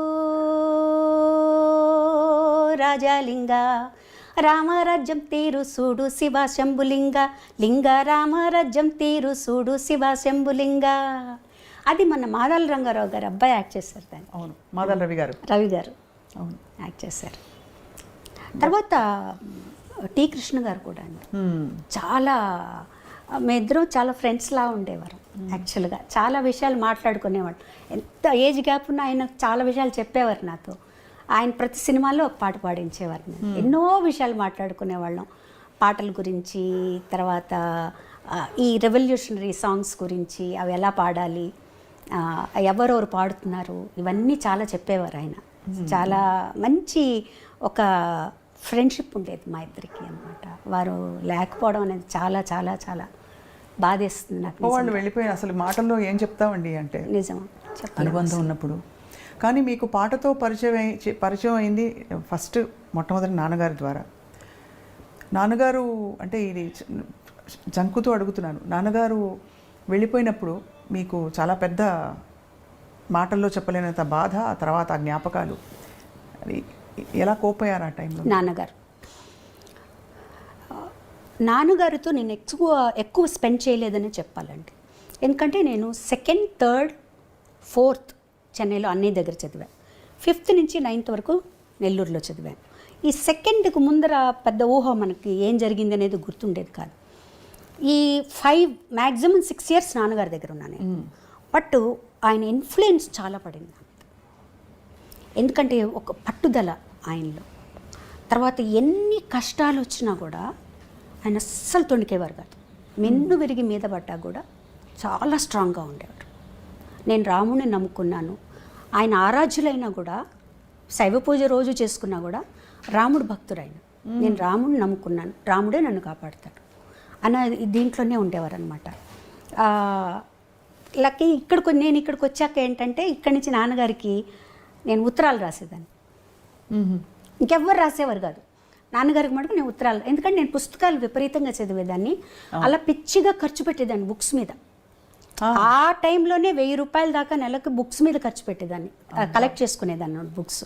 నాన్నగారికి కూడా చాలా ఇష్టం పుస్తకాలు, ఆయన దగ్గర పెద్ద బీరువా ఉంది. నవలలు, సాహిత్యం అన్నీ, రామాయణ భారత భాగవతాలు అయితే ఎన్నున్నాయో చెప్పలేం, అన్నీ అన్నమాట. సో ఆయన నా దగ్గర నా కలెక్షన్స్ చూసి నాకు ఉత్తరం రాసేవారు, అమ్మ ఈ ఫలానా పుస్తకం నీ దగ్గర ఉంటే నాకు పంపించు అని. ఇక్కడి నుంచి నేను ఆ బుక్ పంపించి, నాన్నగారు పుస్తకం పంపిస్తున్నాను, నేను అమెరికా వెళ్తున్నాను, మీకు ఏం కావాలి అంటే, ఆయన ఎప్పుడు అమెరికా వెళ్ళినా ఫౌంటైన్ పెన్ ఒకటి తీసుకురమ్మనేవారు అనమాట. ఆయనకు చాలా ఇష్టం. తర్వాత నాన్నగారికి ఒంట్లో బాగాలేదు అని ఆయన పెద్దగా కూడా కష్టపడలేదండి. నాన్నగారి నుంచి నెల్లూరు నుంచి చెన్నైకి నేనే తీసుకొచ్చాను, కారులో వెళ్ళి నాన్నగారిని తీసుకొచ్చి అమ్మ ఇక్కడే ఉంచుతాం నాన్నగారిని. అంతకుముందు ఏంటంటే ఒకసారి ఒక నైట్ నేను నాన్నగారితో హాస్పిటల్లో ఉన్నాను, నార్మల్గా ఉన్నారు, బాగానే ఉన్నారు, టెస్ట్ల కోసం ఏదో పెట్టారు, బాగున్నారు. ఆ రోజు మరి ఎందుకో తెలియదు, నాన్నగారు మటుకు నన్ను పిలిచి మా అన్నని జాగ్రత్తగా చూసుకోవాలి. ఇదేంట్రా ఆయన ఇలా చెప్తున్నారు నాన్నగారు, ఏం నాన్న? లేదమ్మా వాడు ఒక్కడే కష్టపడుతున్నాడు, నువ్వు పక్కన ఉండాలి, అన్నం జాగ్రత్తగా చూసుకోమ్మా. తప్పకుండా నాన్న, అందరం అన్న కోసమే ఉంటాం, మేము అందరం చూసుకుంటాం, ఏం పర్వాలేదు. తర్వాత కొంచెం సీరియస్ అయింది ఆయనకి, బట్ అన్నయ్యతో చెప్పారనమాట, నువ్వు ఎన్ని చేసినారా ఇవాళ మధ్యాహ్నం 1:30కే నేను ఉంటాను, అంతవరకు ఆ తర్వాత ఉండను అని చెప్పేశారు. అలాగే 1:30కి అన్నయ్య బ్లడ్ గ్రూప్, నాన్నగారు బ్లడ్ గ్రూప్ సరిపోతే బ్లడ్ ఎక్కించాలన్నారు. అవసరం లేదనేసారు డాక్టర్లు. నాన్నగారు కూడా అవసరం లేదు, అమ్మని చూసుకో నువ్వు చాలు, నాది అయిపోయింది, చాలా పీస్ఫుల్గా వెళ్ళిపోయారు ఆయన. మాకు అప్పుడు తెలియలేదండి, అంటే ఏంటి నాన్నగారు లేరా ఏంటిది, నాన్నగారు బాగానే ఉన్నారు కదా, సడన్గా వెళ్ళిపోయారు ఏంటి. ఆ రిచువల్స్ అన్నీ జరిగేటప్పుడు ఎవరన్నా ఏదన్నా అడిగితే అన్నయ్య సడన్గా నాకు తెలియదండి మా నాన్నగారిని అడగండి అనేవారు. ఆయనకు కూడా యాక్సెప్ట్ చేయలేదు ఇదన్నమాట మాట. మా అమ్మగారికి అసలు మేము చెప్పలేదు, బాడీ ఇంటికి తీసుకొచ్చేంత వరకు అమ్మగారికి చెప్పలేదు. అది కూడా నా మీద పెట్టారనమాట, నువ్వు ఎలాగోలా మేనేజ్ చెయ్యి. బాడీ ఇంటికి తీసుకొచ్చిన తర్వాత అమ్మగారికి మందులన్నీ రెడీగా పెట్టి అప్పుడు అంటే 82 yearsలో నాన్నగారు పోయారండి. ఆయన చనిపోయిన తర్వాత ఆయనలో ఇన్ని గొప్ప గుణాలు ఉన్నాయా, ఆయనకి ఇంత గుర్తింపు ఉందా, ఎప్పుడు అలాగే జరుగుతుందండి. వాళ్ళు పోయిన తర్వాత కానీ కొన్ని విలువలు మనకు తెలీదు, చాలా చాలా తెలీదు. ఆయన లైబ్రరీ మటుకు నాకు ఇచ్చెళ్ళారు. ఆ లైబ్రరీ చూస్తే అసలు ఎంత చదివారు ఈయన, ఎంత తెలుసు ఈయనకి. ఆయన కొన్ని కీర్తనలు రాసుకున్నారు, దాదాపు ఒక 50-60 కీర్తనలు రాసుకున్నారు ఆయన. శ్రీ పండిత నుత అని వస్తుందన్నమాట దానికి ట్యాగ్ ముద్ర. అవన్నీ చూస్తుంటే నేను అన్నకు చెప్పాను అనమాట, అన్న లైబ్రరీలో ఇట్లా నాన్నగారు ఇన్ని అంటే మేము అనుకున్నాం అనమాట, దాన్ని తీయించి చేద్దాం, పాటలు చేద్దాం. ఎంత ఒరోషియస్ అనమాట, ఎంత బుక్స్ చదివారు, ఎంత నాలెడ్జ్ ఉంది. ఏదన్నా అడిగితే ఇలా టిప్స్ మీద చెప్పేసేవారు, మంత్రాలు కానీ ఏదన్నా మనకు తెలియని సాహిత్యంలో తెలియని ఉన్న కూడా చెప్పేసేవారు. ఏమీ తెలియనట్టు చాలా కామ్గా ఉండేవారు అనమాట, చాలా సరదాగా ఉండేవారు. ఆయన పోయిన తర్వాత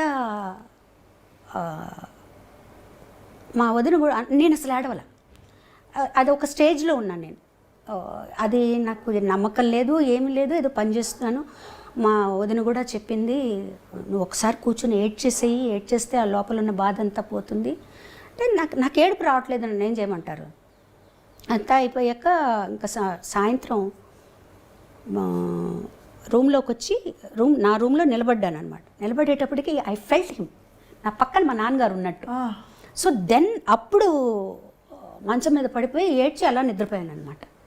సో అంతే. ఆ తర్వాత అసలు లేదు, నేను ఇంకా అందరికీ ధైర్యం చెప్పడం మొదలుపెట్టాను అనమాట. నాన్న ఎక్కడికి వెళ్ళలేదు, మనతోనే ఉంటారు, మనల్ని ఆయన లీడ్ చేస్తారు, మనకి ఏ భయం లేదు. Same thing I felt with అన్న.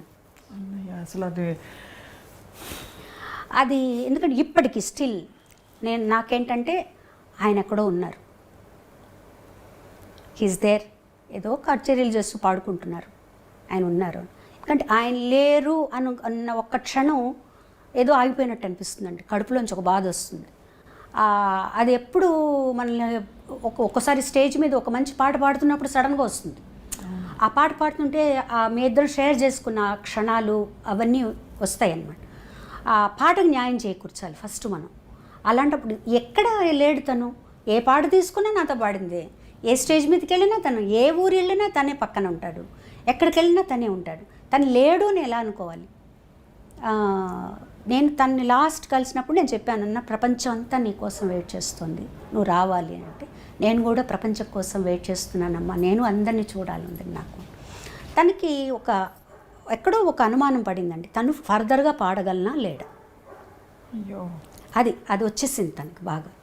సో మేము ఇంకా మాకు లాస్ట్ వరకు డాక్టర్లు ఏంటంటే హోప్ ఇచ్చారు, వచ్చేస్తారు, ఏం ప్రాబ్లం లేదు. But he went through a lot, 51 days. తర్వాత డాక్టర్లు చెప్పేటప్పటికి అందరూ యాక్సెప్ట్ చేశారు, బట్ నేను యాక్సెప్ట్ చేయలేదు. చరణ్ తీసుకెళ్ళి చూపించారు, నన్ను తీసుకెళ్ళి అంటే లేదు లేస్తాడు తను, నాకు పర్లాని మంత్రం చెప్తాను చెవిలో, తను లేస్తాడు అని తన చెవిలో ఏదో మంత్రం చెప్పి నేను తను తప్పకుండా రేపు లేస్తాడు, నేను నమ్మను అని. వదిన లేదమ్మా అంతా అయిపోయింది, బ్రెయిన్ డెడ్ అంటున్నాడు. లేదు లేదు, తను ఉంటాడు, ఇక్కడికి వెళ్ళాడు. అది మా కుటుంబానికి ఒక పెద్ద షాక్ అండి. అసలు ఎవ్వరం ఎక్స్పెక్ట్ చేయని షాకు. ఆ కరోనా అనే ఒక ఇది ఇంత దూరం తీసుకొస్తుందని మేము అసలు ఎక్స్పెక్ట్ చేయలేదు. అంటే చాలా చాలా అన్యాయం అండి, అధర్మం ఇది. అంటే భగవంతుడి మీద కోపం వచ్చింది అభిమానులందరికీ, మా అందరికీ. కుటుంబం సరే మీకు ఎలా ఉంటుందో చెప్పలేము. బాలుగారు శ్వాస పోశారు పాటలోకి. బాలుగారికి శ్వాస ఇబ్బంది అవ్వడం ఏంటండి? అంటే తనకి ఎలర్జిక్ బ్రాంకైటిస్ ఉండేదండి యాక్చువల్గా. తను చాలా అంటే దానివల్ల పెద్ద ఇబ్బంది ఎప్పుడు వచ్చేది కాదు, ఏ పాటలోనూ తెలిసేది కాదు, తను మామూలుగానే పాడేసేవారు. తను ఈ కరోనా వల్ల మిగతావన్నీ కూడా అగ్రివేట్ అయ్యాయి టైంలో. కానీ 51 రోజులు అసలు కానీ అంటే ఇంకొక విషయం, అదంతా అయిపోయి ఇప్పుడు 2 years అయిపోయింది కదండి. ఇప్పుడు ఆలోచిస్తే నాకు తనకి ఏది మంచిదో అదే జరిగింది అనిపిస్తుంది. అంటే మనకి బాలుగారు లేరు, మనకి లోటు తీరది లోటు, కానీ బాలుగారు మటుకు చిరస్థాయిగా అందరి మనసులో నిలిచిపోయారు. బాలుగారు 100 ఏళ్ళు బతికి ఏ బెడ్లోనే ఉండి పాటలు పాడలేక తన బెడ్లో ఉంటే మనం ఎంత కష్టపడతామండి ఆలోచించండి. తను గుర్తుపెట్టుకునే విధంగా టక్కుని వెళ్ళిపోయారు. అరే ఇంకా ఉంటే బాగుండు, ఈ వ్యక్తి మనతో ఉంటే బాగుండు, ఇంకా ఎన్ని పాటలు పాడచ్చు, ఈయన ఇంకా ఎంత చేయొచ్చు అనే స్థితిలో మనల్ని అందరినీ పెట్టి వెళ్ళిపోయారు తను. ఈ మర్చిపోవడం అంటూ మనకు ఉండదు. బాలుగారిని జీవితాంతం మనతోనే ఉంటారు ఆయన, మర్చిపోవటం బాగా ఏజ్ వచ్చి అందరూ మర్చిపోయి అప్పుడు అసలు తను ఎవరు పట్టించుకొని ఒక స్థితి వచ్చిందనుకోండి, మనము చూసే వాళ్ళకి కష్టం, తన వల్ల కూడా కాదనమాట. పాట పాడకుండా తను ఉండలేడండి. తను ఒక్కరోజు కూడా ఒక్క పాట పాడకుండా ఉండలేడు. తను ఎప్పుడూ డాక్టర్లు లోపలికి వచ్చినా ఇలా పెట్టి నేను పాడతానని అడిగేవాడు. ట్రైకాస్టమీ చేసినప్పుడు ఎప్పుడు మళ్ళీ తీసేస్తే నేను పాడతానా అన్నీ అడుగుతూ ఉండేవారు అనమాట. సో డాక్టర్స్ ఏమన్నారు, ఒక 2 years బెడ్ రెస్ట్ కావాలి తనకి, ఇంట్లో బాగా అయిపోతే బాగా హాస్పిటల్ అట్మాస్ఫియర్ ఇంట్లో ఉండాలి అని చెప్పారు. అప్పటికే అంత. కానీ ఆ వీడియో ఇప్పటికీ కూడా మనసులో అలా మెదులుతుందండి. అవునండి, చెప్పేసి వస్తాను తిరిగి వస్తానని చెప్పి మాకందరికీ కూడా చెప్పారు, మీరు ఊరికే కంగారు పడి ఫోన్లు చేయకండి, వచ్చేస్తాను నేను, జస్ట్ ఊరికి పాజిటివ్ అని వచ్చింది అక్కడ జాయిన్ అయ్యాను నేను అంతే తప్పించి ఏం ప్రాబ్లమ్స్ లేవు. 15 days వరకు అలాగే. 15 days తర్వాత కోవిడ్ నెగిటివ్ వచ్చింది, ఆ తర్వాత ఒక్కొక్కటి ఇబ్బంది పెట్టేసి. So it's what ever it is అండి, హీఈస్ దేర్ ఫర్ అస్.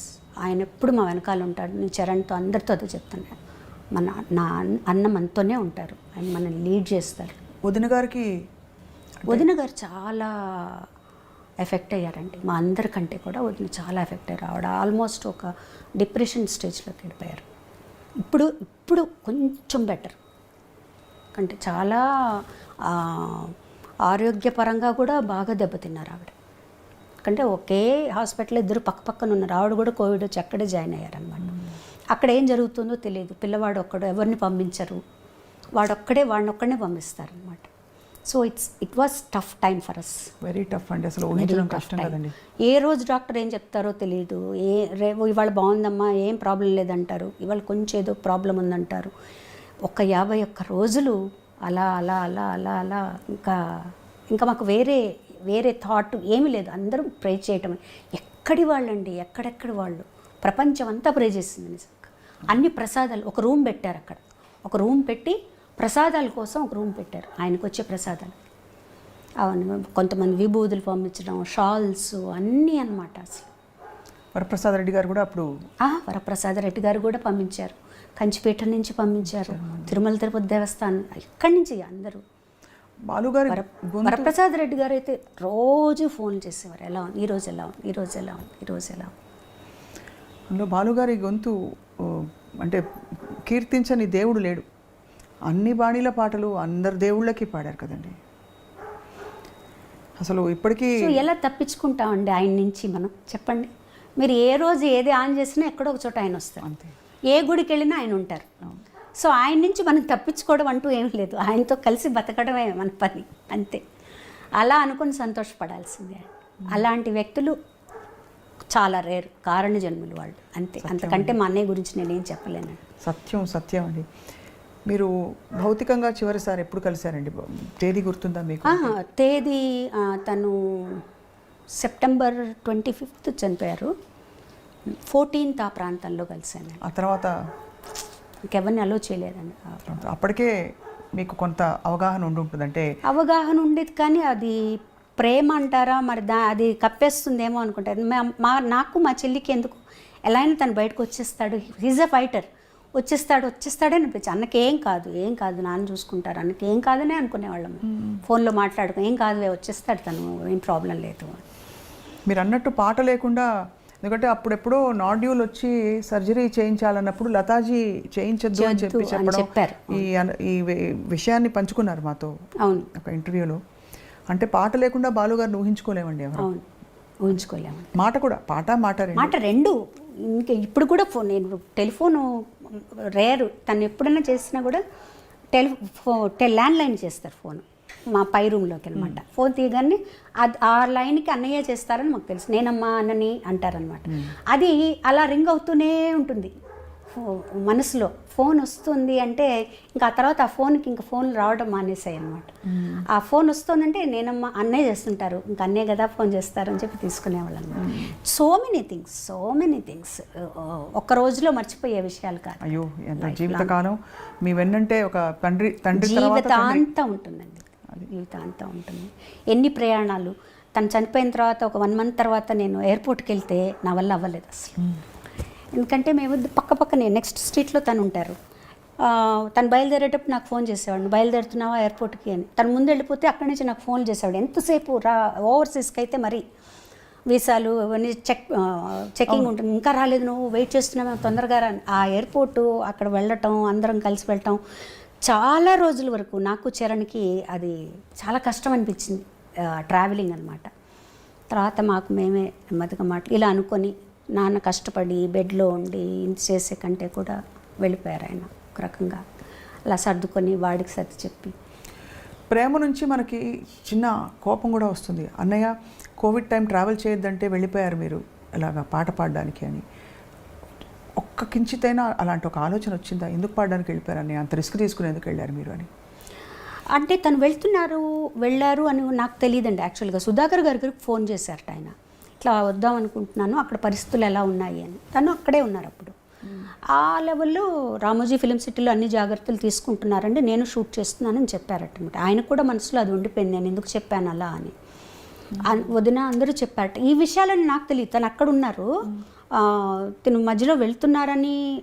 ఒక 1 month ఎక్కడికి వెళ్ళలేదు, 1 dayకి వెళ్తున్నారని కూడా తను వెళ్ళిపోయాక తెలిసింది మాకు. తెలిసిన తర్వాత తను వచ్చాక మామూలుగా ఉన్నారు, 1 week బాగున్నారు. సరే పర్వాలేదులే, వెళ్ళారు, బాగానే ఉన్నారు. రావటం కొంచెం జలుబుతో అట్లా వచ్చారు, బాగానే ఉన్నారు, మామూలు జలుబే అన్నారు, అయింది. నెక్స్ట్ నేను ఫోన్ చేశాను అనమాట. ఆ రాఖీ రోజు ఫోన్ చేశాను. 5th ఏదో అయిందండి అది. ఫోన్ చేసి ఎప్పుడు ఇంటికి వెళ్తాను నేను అంటే, రామ్మా ఇంటికి రా, వచ్చి రాఖీ కట్టు అన్నారు. ఇప్పుడు వస్తున్నాను, బయలుదేరుతున్నాను. మళ్ళీ ఫోన్ చేశాడు తను, వద్దమ్మా నాకు కొంచెం జలుబుగా ఉంది, ఎందుకైనా మంచిది, నేను డాక్టర్ దగ్గరికి వెళ్తున్నాను, నువ్వు రేపు వచ్చి కట్టు, చెక్ ఎందుకు ఇప్పుడు జలుబు ఉంది, నువ్వు వచ్చి మళ్ళీ అప్పుడు కొంచెం పీక్గా ఉంది కదండి. అవును, కోవిడ్ చాలా అయ్యో భయానకంగా ఉందండి పరిస్థితి. సరే అన్నాను. అదే మాట్లాడింది నేను లాస్ట్. తను హాస్పిటల్కి వెళ్ళారు, ఇంకా అక్కడే ఉండిపోయారు. అయ్యో భగవంతుడు. But we have to celebrate him అండి, అంతే. ఎందుకంటే తనకి ఎవరన్నా డల్గా ఉన్నా, ఎప్పుడు ఒక రకంగా మూడ్ అవుట్లో ఉన్నా తనకి ఎప్పుడు నచ్చదు. అందరూ నవ్వుతూ ఉండాలి, అందరూ హ్యాపీగా ఉండాలి అనేదే తన. నవ్వుతూ ఉండేవాళ్ళంటే తనకు చాలా ఇష్టం అసలు ఫస్ట్. సో మమ్మల్ని మాకు మేమే బూస్టప్ చేసుకొని మేమే అనుకున్నాం అనమాట. ఈ సంవత్సరం నేను పల్లవి అందరం కలిసి every year will celebrate SPB, అంతే. ఆయనకేమి ఇష్టం అది చేద్దాం, పాటలు పాడుకోవడం, అంత్యాక్షరీలు ఆడుకోవడం, ఇలా చేద్దాం మనం. ఇలా ఊరికే బాధపడి లాభం లేదు, విల్ సెలబ్రేట్. గొప్పగా ఉందండి మీ ఆలోచన, బాలుగారి ఆలోచనలాగే ఉంది. మొత్తం పాట మాట ప్రయాణం అన్నయ్యతో మీరు కలిసి ఈ బ్యూటిఫుల్ లైఫ్ని షేర్ చేసుకున్నారు శైలజ గారు. అన్నయ్య నుంచి మీరు నేర్చుకున్న, అంటే చాలా మీకు బాగా ఇన్ఫ్లుయెన్స్ అయిన ఒక 2-3 విషయాలు, గుణాలు. కోర్స్ మీ నమ్రతను చూస్తే అర్థమైపోతుంది అందరికీ. బాధ్యత అండి అది చాలా. అంటే తను ఒక వ్యక్తి పరిచయం అయ్యాడు, తనకు దగ్గరయ్యాడు అంటే మొత్తం బాధ్యత తీసుకుంటాడు, ఆషామాషిగా కాదు. చాలా అలా చెప్పాలంటే ఎన్ని ఫ్యామిలీస్ తన మీద ఆధారపడి ఉన్నాయి. తను లేడు అనేటప్పటికీ ఎంతమంది ఎఫెక్ట్ అయ్యారు. ఒక బాధ్యత తీసుకుంటే తను సంపూర్ణంగా దాన్ని నిర్వర్తించేవాడు. లేకపోతే నువ్వు బాధ్యత తీసుకుంటే మటుకు దాన్ని సంపూర్ణంగా చేయాలి. తర్వాత కృతజ్ఞత. తనకి ఎవరన్నా ఇంత చిన్నది చేస్తే చాలు, దాన్ని ఇంకా లైఫ్ లాంగ్ గుర్తుపెట్టుకొని వాళ్ళ జీవితం అంతా సహాయం చేస్తారు వాళ్ళకి. ఈ 2 విషయాలు నేను బాగా గమనించానండి. తన ఫ్రెండ్స్ కానీ, ఆ ఫ్రెండ్స్ కానీ ఎవరు బాగాలేదన్నా కూడా నా చేతనైన సహాయం ఇది. నాకు తర్వాత తను పోయాక చాలా విషయాలు తెలిసాయి అన్నమాట. డ్రైవర్కి కొంత డబ్బులు ఇచ్చి హైదరాబాద్లో కానీ చెన్నైలో కానీ కొన్ని హాస్పిటల్స్కి పంపించి, ఫలానా వాళ్ళకి డబ్బులు ఇచ్చిరా, ఫలానా హాస్పిటల్లో వీళ్ళు ఉన్నారు వాళ్ళకి హెల్ప్ చేసిరా, ఇవన్నీ చెప్పు. ఎవరు పంపించారంటే ఏం లేదు, వచ్చేసాయి అని ఇలా రోజు పంపించేవారు. అలా చాలా రకాల హెల్ప్ చేశారన్నట్టు. చాలా. ఇంకా ఫ్యామిలీ అయితే చెప్పక్కల, మా సిస్టర్స్ని కానీ అందరినీ కానీ అసలు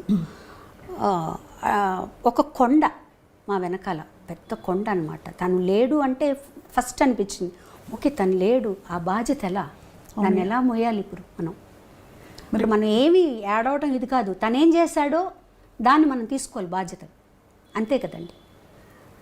అలా వదిలేయలేం కదా.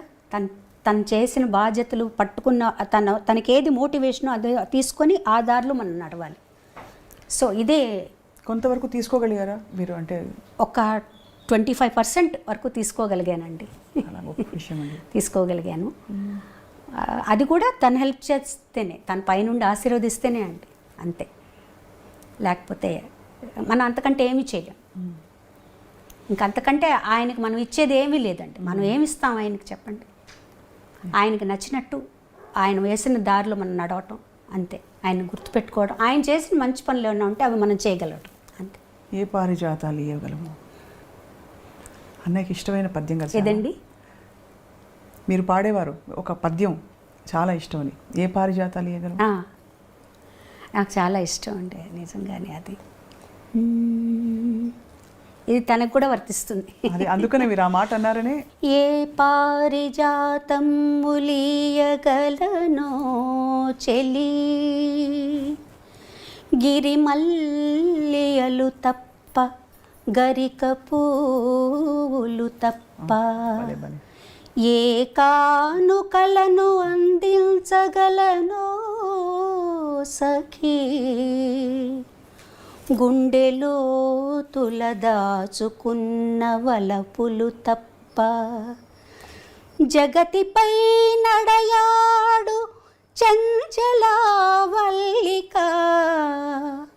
తరుణియాకృతి దాల్చు శరదిందు చంద్రికా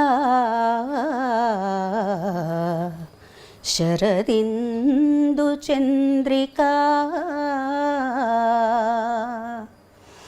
కలువ పూల చెంత చేరి కైమోడు పుసేతును నా కలికి మిన్న కన్నులలో కలకలమని విరియాలని మబ్బులతో ఒక్క మారు మనవి చేసుకొందును నా అంగన ఫాలాంగణమున ముంగురులై కదలాలని చుక్కలతో ఒక్కసారి సూచింతును నా ప్రేయసి నల్లని వాల్జడ సందుల మల్లియలై మొలవాలని పూర్ణ సుధాకర బింబంబునకు వినతి సేతును నా పొలతికి ముఖబింబమై కళ్ళలు దిద్దుకోవాలని ప్రకృతి ముందు చేతులెత్తి ప్రార్థింతును కడసారిగా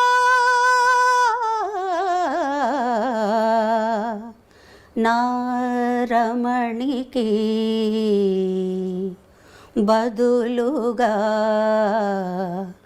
ఆకారము ధరించాలని. అద్భుతంగా ఉందండి, అద్భుతం. ఆ రవ్వలు కానీ సిన్సియరిటీ ఇన్కార్నేట్. అయ్యో, ఇప్పుడు డబ్బింగ్ చెప్పట్లేదా శైలజ గారు మీరు? లేదండి, డబ్బింగ్ చాలా రోజులైందండి. అంటే ఇక్కడి నుంచి చెన్నై నుంచి హైదరాబాద్ షిఫ్ట్ అయ్యాక కొన్ని సినిమాలకు చెప్పాను. ఆ తర్వాత లేదు, చెప్పడం వెళ్ళలేదు, చెప్పడం. మొత్తం చాలా సినిమాలకు చెప్పారు. దాదాపు 60 to 70 సినిమాలు చెప్పానండి నేను. యాక్చువల్ అంటే అన్ని dubbing to dubbing, Malayalam dubbing, Kannada dubbing, Telugu dubbing, Telugu straight, Tamil straight. Malayalam మరి మలయాళం కొరచ్ అరి, కానీ చాలా కష్టం కదండి.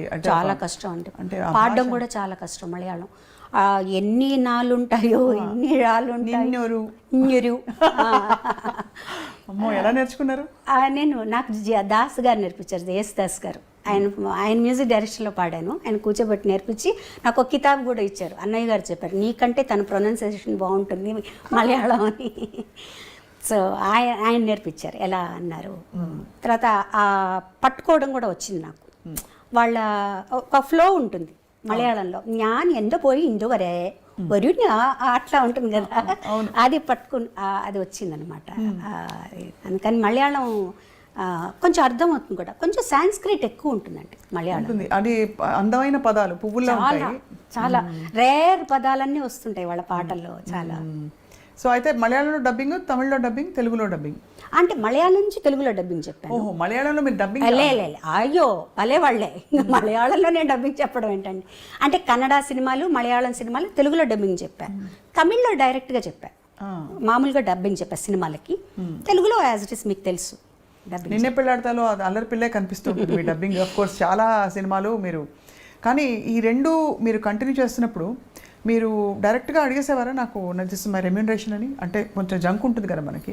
నేను నా రెమ్యూనరేషన్ గురించి నేను ఎప్పుడు అడిగేదాన్ని కాదండి, టు బీ ఫ్రాంక్. నిజంగా అది ఒక్కసారి నాకు మైనస్ కూడా.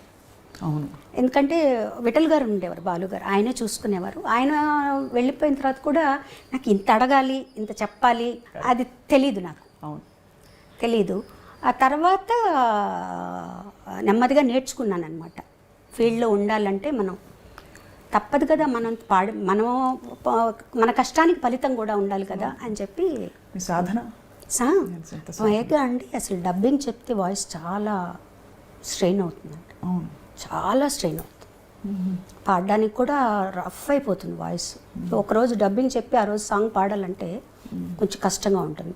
అందులో కొన్ని సినిమాలు ఎక్కువ నేను చెప్పిన అరుపులు అలాంటివి ఉన్నాయి, ఎమోషనల్ ఉన్నాయి అనుకోండి, అవి చాలా అమ్మో చాలా కష్టం. చాలా మనం ఎక్కువ మాట్లాడితేనే యాక్చువల్గా గొంతు దెబ్బతింటుంది. వోకల్ కార్డ్స్ అవుతాయి. కానీ పాడడం వల్ల దెబ్బతిందండి, మాట్లాడడం వల్ల దెబ్బతింటుంది. మీకు అడ్వాంటేజ్ మీ గొంతు చాలా rounded, young, high pitch voice. భగవంతుడి అనుగ్రహం అండి అది నిజంగా. మంచి చక్కటి, ఇప్పటికీ అదుగా యంగ్గా ఉందని ఇందాక మొదలుపెట్టింది. అలాగే మీ పాట విని మీ వారేమంటారు సుధాకర్ గారు? ఆయన ఎప్పుడు పాడమంటారండి. ఆయన ఎప్పుడు నేను పాడుతుంటే తనకు చాలా ఇష్టం, ఈ పాట పాడు ఆ పాట పాడు అంటారు. అలాగే గెస్ట్లు ఎవరన్నా ఇంటికి వచ్చినా కూడా వాళ్ళు అడగక్కర్ల, ముందు ఏం చెప్పేస్తారు, మీకోసం ఒక పాట పాడుతుంటాను. అయ్యో ఎంత బాగుందండి. సో అది ఇబ్బందే లేదు తనకి. నా పాటలు అంటే చాలా ఇష్టం. ఎప్పుడు ఇంకా బాగా ప్రోత్సహిస్తారు. మీకు అభ్యంతరం లేకపోతే వారు మిమ్మల్ని బాగా అడిగి పాడించుకునే పాట మీ పెళ్ళైనప్పటి నుంచి? ఎప్పుడు అడిగించుకుని ఎక్కువగా ఆయన హిందీ పాట ఆచార్య పరిదేశి పాడమంటారండి, చాలా ఇష్టం. మధుమతిలోకి అది చాలా ఇష్టం. హిందీ పాటలు ఎక్కువ అడుగుతారు. పాడతారా? సుధాకర్ గారు కూడా పాడతారా? లేదు అసలు నటనలోనే వద్దంటారు. నేను వింటే చాలు, పాడొద్దు అంటారు. బాగా ఎంజాయ్ చేస్తారు, బాగా ఎంజాయ్ చేస్తారు పాట. అండ్ కొన్నిసార్లు చెప్తారు కూడా, నువ్వు ఇక్కడ ఇంకొంచెం ఎక్స్ప్రెసివ్గా పాడుంటే బాగుండేది, ఆ బాలుగారు చూడు అక్కడ ఎలా పాడారు అవి చెప్తాను. నేను చెప్పాను ఉన్న దాంట్లో 50% వస్తుంది బాలుగారు ఉంటే, దానికంటే ఎక్కువ రాదు. మరి ఇంత బిజీగా ఉండే శైలజ గారికి వంట వచ్చా అని అడగచ్చా? అంటే వంట చేయాలి అందరూ అని కాదు, కానీ మీ బాలు గారు భోజన ప్రియులు అని తెలుసు, మీ ఇంట్లో అందరూ భోజన ప్రియులు, సుధాకర్ గారు కూడా భోజన ప్రియులు. సుధాకర్ గారికి ఏం వంట చేసి పెట్టుంటారు? సుధాకర్ గారికి ఏం చేసినా తింటారంట బాగా. అందరం వెజిటేరియన్స్ మేము, ఎగ్ కూడా ఎవరు తీసుకోరు. నాకు వంట బాగా వచ్చు, నాకు ఇష్టం వంట చేయడం, నాకు బాగా ఇష్టం అనమాట. అన్ని రకాలు చేస్తా. మా బాబుకి నార్త్ ఇండియన్ ఇష్టం, అవి చేస్తాను. సుధాకర్ గారికి ఎక్కువగా పచ్చళ్ళు, కారాలు, పొడులు ఇవి కావాలన్నమాట. సో ఆయనకి అవి అంటే మనుషులు ఉన్నా కూడా నాకు వంట అంటే ఎవరు లేకపోయినా కూడా నేను చక్కగా చేసుకోగలను. ఎవరి మీద ఆధారపడక్కర్లేదు వంట గురించి. కానీ ఏ విషయంలోనూ ఎవరు లేకపోయినా మనం గడపగలగాలి కదండి ఫస్ట్. అవును. సో వంట పెళ్ళైన తర్వాత నేర్చుకున్నాం. మా మామగారే నాకు కుక్కర్ పెట్టడం నేర్పించారు. అరేంజ్డ్ మ్యారేజ్ కదండి? అరేంజ్డ్ మ్యారేజ్ అండి. అదే ఇప్పటికీ అందరికీ అదే డౌట్, అరేంజ్డ్ మ్యారేజా లవ్ మ్యారేజ్? అరేంజ్డ్ మ్యారేజ్, పక్కా అరేంజ్డ్ మ్యారేజ్. కానీ బాగా ష్యూర్గా ఎస్ అనేసారా, లేకపోతే ఎలాగో అందరు అమ్మాయిలాగా ఇంట్లో చెప్పారు, పెద్దవాళ్ళు చెప్పారంటే మంచిగా చెప్పారని ఒప్పేసుకున్నారా, లేక మీరేమన్నా? అంటే నన్ను అడగడం అంటూ ఏం లేదండి. మార్నింగ్ లేపి వాళ్ళని ఎంగేజ్మెంట్ అన్నారు అంతే. అలా అంటే నాకు అంటే చాలా సంబంధాలు ఎక్కువగా నాకు అమెరికా సంబంధాలు అలా వచ్చేవండి. నేను ఎప్పుడు చెప్పేదన్నమాట, అమెరికాకు వెళ్ళే క్వశ్చనే లేదు, నేను చెన్నై దాటి వెళ్ళను ఎక్కడికి, అన్నయ్య వాళ్ళ ఇంటి దగ్గరే ఉండాలి. ఇవన్నీ అన్న తర్వాత మా అమ్మగారు మా అన్నయ్య వెళ్ళి, మా అమ్మగారు చెప్పారు, మేము ఊరికే వెళ్ళి చూసి వస్తాం, వాళ్ళ ఫ్యామిలీ ఎలా ఉంది, శుభలేఖ సుధాకర్ ఫ్యామిలీ వాళ్ళు ఎట్లా ఉన్నారు చూస్తాం, మనకు నచ్చితే మాకు నచ్చితే అప్పుడు చెప్తామన్నారు. అది చెప్పాలి కదా, నాకు నచ్చింది నచ్చలేదని. మార్నింగ్ లేచి నీకు ఎంగేజ్మెంట్ అంటే ఎలా ఉంటుందండి, కోపంగా ఉంటుంది. ఆ రోజంతా కొంచెం సీరియస్గా ఉన్నా. బట్ ఎంగేజ్మెంట్ అయిపోయింది అనుకోండి. తర్వాత మళ్ళీ పాపం ఆయన కూడా చెప్పారు, నాకు కూడా అలాగే చెప్పారు, మార్నింగ్ లేపి నీకు ఎంగేజ్మెంట్ రింగ్ తీసుకురా అమ్మాయికి అని చెప్పారు. ఇంతకీ కొంచెం లేట్గా అడుగుతున్నాను, నచ్చారు కదా? నచ్చారు కదా, ఎందుకు నచ్చరండి, మంచి మనిషి అండి. ఊరికే అన్నాను ఏదో సరదాకి. కానీ లేదు, ఎందుకంటే అమ్మ అన్నయ్య వీళ్ళు సెలెక్ట్ చేశారంటే డెఫినెట్గా మంచి వాళ్ళనే చూసి సెలెక్ట్ చేస్తారు. మీ అబ్బాయి శ్రీకర్? ఒక బాబు అండి మాకు. వాడు MBA ఇన్ మీడియా మేనేజ్మెంట్ చేసి ఇప్పుడు ఒక కంపెనీలో పనిచేసి చెన్నైలోనే చేస్తున్నాడు. నట వారసత్వం వచ్చిందా, పాట వారసత్వం వచ్చిందా? పాటలంటే పిచ్చి, మ్యూజిక్ అంటే ఏ వారసత్వం రాలేదు. వాడు జాబ్ చేసుకుంటూ హాయిగా ఉంటాను, పాటలు వింటూ. సినిమాలు పిచ్చి అనమాట, సినిమాలు చూస్తాడు బాగా అనలైజ్ చేస్తాడు, అవన్నీ చేస్తాడు. వాడు ఉండే వింగ్ కూడా అందులోనే ఇప్పుడు పనిచేసేది కూడా. సో వాడికి పాటలు చాలా ఇష్టం. ఇంతో అంతో పాట రాకుండా ఉండదు కదా? వచ్చండి, అంటే శృతి ఉంది నాకు తెలిసి. నా ముందర ఎప్పుడు పాడలేదు. నా నీస్ ఒకసారి రికార్డ్ చేసి పెట్టింది, వాడు ఎక్కడో వాళ్ళ పిల్లలందరూ పాడుతుంటే వాడిని కూడా పాడమని. శృతి ఉంది, పాడగలుగుతాడు. అండ్ చెప్తాడు, ఈ పాటలాగా ఉంది కదమ్మా, ఈ పాట ఈ రాగం ఒకటేనా అట్లా అడుగుతాడనమాట. ఈ పాటలోంచి తీసుకున్నారేమన్నా అవన్నీ తెలుస్తాయి. అంటే ఏ రకంగానూ ఇటు మా అబ్బాయి కానీ మా వారు కానీ నా కెరియర్కి ఎప్పుడు ఇబ్బందిగా లేదు లేదు, నో చెప్పరు. ఇంకా నువ్వే టిమిడ్గా ఉంటావు, వెళ్ళవు, ఇంకా ప్రోగ్రామ్స్ అవి చేయొచ్చు కదంట. నేను కంఫర్టబుల్గా ఉన్నాను చాలు, నాకంటూ కొంచెం టైం కావాలి నా మెడిటేషన్స్కి, నాకు వాటికి. మెడిటేషన్ చేస్తారా? చేస్తాను, డైలీ చేస్తాను. రమణ మహర్షి లేదండి, కామ్గా కూర్చుంటా. నా గురువు గారు వచ్చి చంద్రశేఖరేంద్ర సరస్వతి స్వామి వారు, కంచిపీఠాలు. సో కామ్గా కూర్చుంటాను, నాలో ఉండే బ్యాడ్ అంతా పోవాలి, అందరి పట్ల లవ్ రావాలి, ప్రస్తుతం అందరి గురించి అందరూ బాగుండాలనుకోవాలి. అది కష్టం కదండి, మనం ఎంత లేదన్నా ఎక్కడో ఒక చోట ఏదో కోపాలు వస్తాయి ఒకళ్ళ మీద, అవేవి రాకుండా ఉండాలి. కానీ మానవ మాత్రలకే అది సహజం కదా. సహజం. గారు అసలు కూర్చున్నప్పుడు ఎన్ని ఆలోచనలు వస్తాయండి, అప్పుడే వస్తాయి, ఎప్పుడు లేని అన్ని ఆలోచనలన్నీ అప్పుడే వస్తాయి అన్నమాట. అదే సాధన అనుకుంటాను నేను, వాటిని తీసేయడం, నలుగురు బాగుండాలనుకోవటం. సగం మనల్లో కానీ అసూయ లేకపోతే మనం హ్యాపీగా ఉంటామండి, ఆరోగ్యంగా ఉంటాం. తర్వాత రోజు ఇంట్లో అంటే ప్రయాణాలు లేకుండా ఇంట్లో ఉంటే రోజు క్రమం తప్పకుండా అమ్మవారి దగ్గర పాటలు పాడతానండి. మా అమ్మవారు ఉంది, అంటే నాన్నగారి కోసం ఒక త్యాగరాజ కృతి, ఆ రోజు ఏదైతే ఆ అమ్మవారికి ఒక కృతి, ఇప్పుడు ఆంజనేయ స్వామి అయితే ఆంజనేయ స్వామికి ఒక కృతి, అలా పాడుకుంటాను. దేవుడి దగ్గర పాడడం అలవాటు. దేవుడు కచేరీ ఉన్నప్పుడు కూడా ఆ సాంగ్స్ దేవుడి దగ్గర పాడుకుంటా, ప్రాక్టీస్ చేసి. ముందు ప్రాక్టీస్ చేసి దేవుడి దగ్గర ఏ పాటలు అయితే అన్ని వాళ్ళకే స్టేజ్లో బాగా రావాలని కొత్త పాట పాడుతున్నాను అనుకోండి స్టేజ్లో, అది ప్రాక్టీస్ చేసి వాళ్ళ ముందర పాడి పాడతాను. చక్కగా ఇంటికి రాగానే తులసి కోట పైన దర్శనం ఇచ్చి ఎంత అందంగా, ఎంత కళకళలాడుతూ కనిపించింది తులసమ్మ. తర్వాత పైకి రాగానే అగరత్తుల సువాసన భలే. నాకు కావాలని సపరేట్గా పెద్ద రూమ్ కట్టించుకున్నానండి, దేవుడి రూమ్.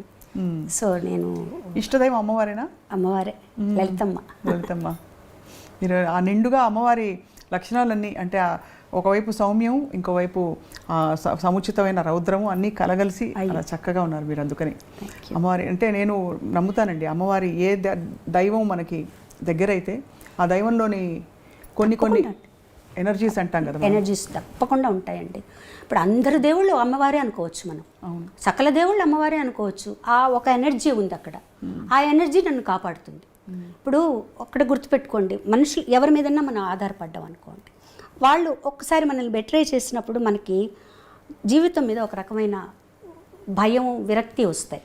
భగవంతుడే మన స్నేహితుడు అనుకోండి, భగవంతుడు భయపడకూడదు, మనం స్నేహితుడు అనుకోవాలి. అన్నీ చెప్పుకున్నాం అనుకోండి, అంటే మీరు ఆయన వింటాడు తప్పకుండా, ఒక ఎనర్జీ ఉంది. అది మీకు ఏమన్నా ఎప్పుడైనా స్వయంగా అవగతం అయిందా, అంటే ఇలా విన్నారు, నా మొరని భగవంతుడు ఆలకించాడని? అంటే కొన్ని షేర్ చేసుకోవచ్చు, కొన్ని షేర్ చేసుకోలేము.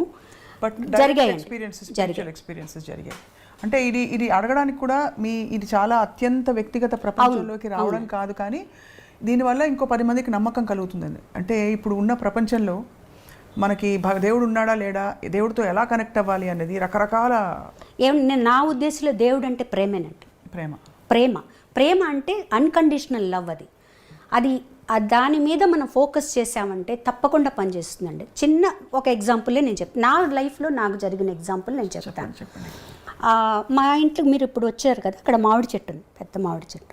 ఓవర్ నైట్ దానికి అంత పెద్ద తేనె పట్టిందండి. అవి కొండ రాతి తేనెటీగలట. అది ఎంత అంటే పోర్టికో కార్ దగ్గరకు తగులుతుంది, అంత పెద్దది పెట్టేసింది. ఒక 3 daysలో పెరిగిపోయి బయట వాళ్ళందరూ వచ్చి మాకు చెప్పారు, అమ్మా మీరు తీయించేసేయాలి, అది పిల్లలు ఏమన్నా క్రికెట్ ఆడుతూ బాల్ అది తగిలిందనుకోండి, అవి రేగాయంటే కష్టం. పోలీసులు కూడా వచ్చి చెప్పారు, వాళ్ళెవరో పోలీసులకు చెప్పి వాళ్ళు కూడా చెప్పారు మీరు తీయించేయండి మేడం అని. మనుషుల్ని పిలిపించాం, వాళ్ళు చూసి అమ్మ ఇవి రేర్గా వచ్చే తేనెటీగలు, మీరు రేపు 10 గంటలకు మేము వస్తాము, మీ నైబర్హుడ్ చెప్పండి చుట్టుపక్కల వాళ్ళకి లోపల ఉండమని, ఒక్కసారిగా మందు కొట్టాలి, అది ఎంత పెద్దదిగా ఉంది అని చెప్పి వెళ్ళారు. వాళ్ళు వస్తామని. నేను ఈవినింగ్ 6 o'clock మెడిటేషన్ కూర్చుంటాను. సరే నేను పైకి వెళ్ళి ఆ అమ్మవారి దగ్గర కూర్చొని నేను కమ్యూనికేట్ తేనెటీగలతో అనమాట. అంటే నేను మాట్లాడుకుంటూ ఉన్నా వాటితో, చచ్చిపోతారే మీరు, వాళ్ళు వచ్చి మందులు కొడతారు, నాకు ఇష్టం లేదు, మన ఇంట్లో ఇలా జరగడం, వెళ్ళిపోండే మీరందరూ, ఇలా మాట్లాడుకుంటూ ఉన్నానన్నమాట. మామూలుగా పిచ్చిగా, అది నాకేం అది ఏదో జరగాల నేను కాదు, వెళ్ళిపోండే, ఒక్కళ్ళు చచ్చిపోయినా కూడా నాకు బాధగా ఉంటుంది కదా, మా ఇంట్లో మీరందరూ ఉన్నారు, ఇన్ని రోజులు ఉన్నారు కదా, ఏమీ చేయలేదు అంటే. నైట్ అయితే అవన్నీ వాకిట్లోకి వచ్చేసేవండి, లైట్ చుట్టూ బ్లాక్ అనమాట, మబ్బులాగా అబ్బా. అలా ఉండేవన్నమాట. తలుపు తీయాలంటే భయం వేసేది. ఒక 15 రోజులు అయింది అలా. సరే నేను ప్రే చేసుకునేటప్పుడు మటుకు నన్ను ఎవరు డిస్టర్బ్ చేయరు. కాల్స్ వచ్చినా కూడా, ఎవరన్నా వచ్చినా కూడా ఎవరు డిస్టర్బ్ చేయరు. లోపల మా డ్రైవర్ పరిగెత్తుకుంటూ వచ్చి డబడబడబడబడబా తలుపు కొట్టాడు. నాకు ఎవరికన్నా ఏమన్నా అయిందా, అంత ఎదుగా ఎవరు కొట్టరు కదా, నేను మెడిటేషన్లో ఉన్నానంటే ఎవరు తీరు కదా. నేను తీలే తలుపు. ఆమెను బయటకు వచ్చేసి కిందికి వచ్చి ఏంటి అన్న. మేడం మీరు ఒకసారి పైన వరండాలోకి రండి. మీరు రండి మేడం అంటే అసలు తేనె పట్టు లేదు. ఎలా? తేనె పట్టు లేదు. తేనె పట్టు ఈగలు వెళ్ళిపోతే ఉంటుంది కదండి, ఆ వ్యాక్సు లేదు. వీళ్ళందరూ చూశారు. ఆ అబ్బాయి అప్పుడే నన్ను మీరు చూద్దురు రండి. వాళ్ళందరూ మాట్లాడుకుంటున్నారు బయట, డ్రైవర్స్ అందరూ, మా డ్రైవరు పక్కన డ్రైవర్లు అందరూ. ఇది మనకి వాళ్ళు ఉన్నారు కాబట్టి ఇది తార్కాణం అండి జరిగింది అని. ఉన్నట్టుండి ఒక వర్ల్విండ్ లాగా లేచిందట అది మొత్తం లేచి వీళ్ళందరూ భయపడిపోయారట. మన మీదకి వస్తుంది అని చెప్పి అందరూ ఎవరు ఇళ్లల్లోకి వాళ్ళు పరిగెడుతున్నారట. ఒక్కసారి పైకి వెళ్ళిపోయినాయండి అన్నీ, మొత్తం వెళ్ళిపోయినాయి. అద్భుతం కదా ఇది. అద్భుతం అంటే అసలు నాకేం అర్థం కాల. నేను ముందు దేవుడి రూమ్లోకి వెళ్ళి అమ్మవారికి థ్యాంక్స్ చెప్పా. అమ్మ థ్యాంక్స్, నువ్వు నాకు హెల్ప్ చేసావు, అవి చచ్చిపోకుండా నా మాట విన్నాయి. ఏదో పిచ్చిగా మాట్లాడుకుంటాను నేను. మా అబ్బాయి కూడా అంటుంటాడు, ఏంటమ్మా ఎవరో ఫ్రెండ్తో మాట్లాడినట్టు నువ్వు మాట్లాడేసుకుంటూ ఉంటావు ఏంటి అంటే. నా ఫ్రెండే దేవుడు అని మాట్లాడుకుంటాను. ఒక ఎనర్జీ, అది లలితమ్మ కావచ్చు, శివుడు కావచ్చు, ఎవరన్నా కావచ్చు, ఒక ఎనర్జీ ఉంది, అది నా మాట వింటుంది, చెప్పుకుంటాను.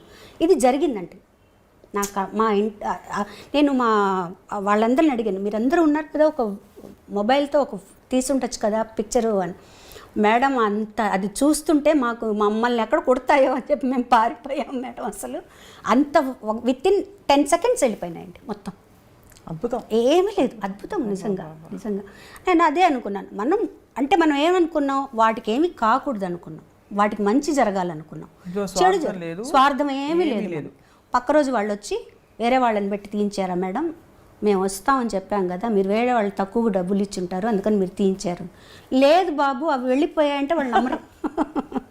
సో ఇట్లా చిన్నవేనండి, అవి మనకి ఎంత ఒక ఎనర్జీని ఇస్తాయి తెలుసా అండి. ఇలాంటి సంఘటనలు కదా చాలా ఎనర్జీని ఇస్తాయి. అంటే రీకన్ఫర్మేషన్ కదండి, అది నమ్మే వాళ్ళకి తెలుస్తుంది. అవును. పరిపూర్ణమైన జ్ఞానం నుంచి వచ్చిన ఒక శాంతం మీలో కనిపిస్తుంది శైలజ గారు.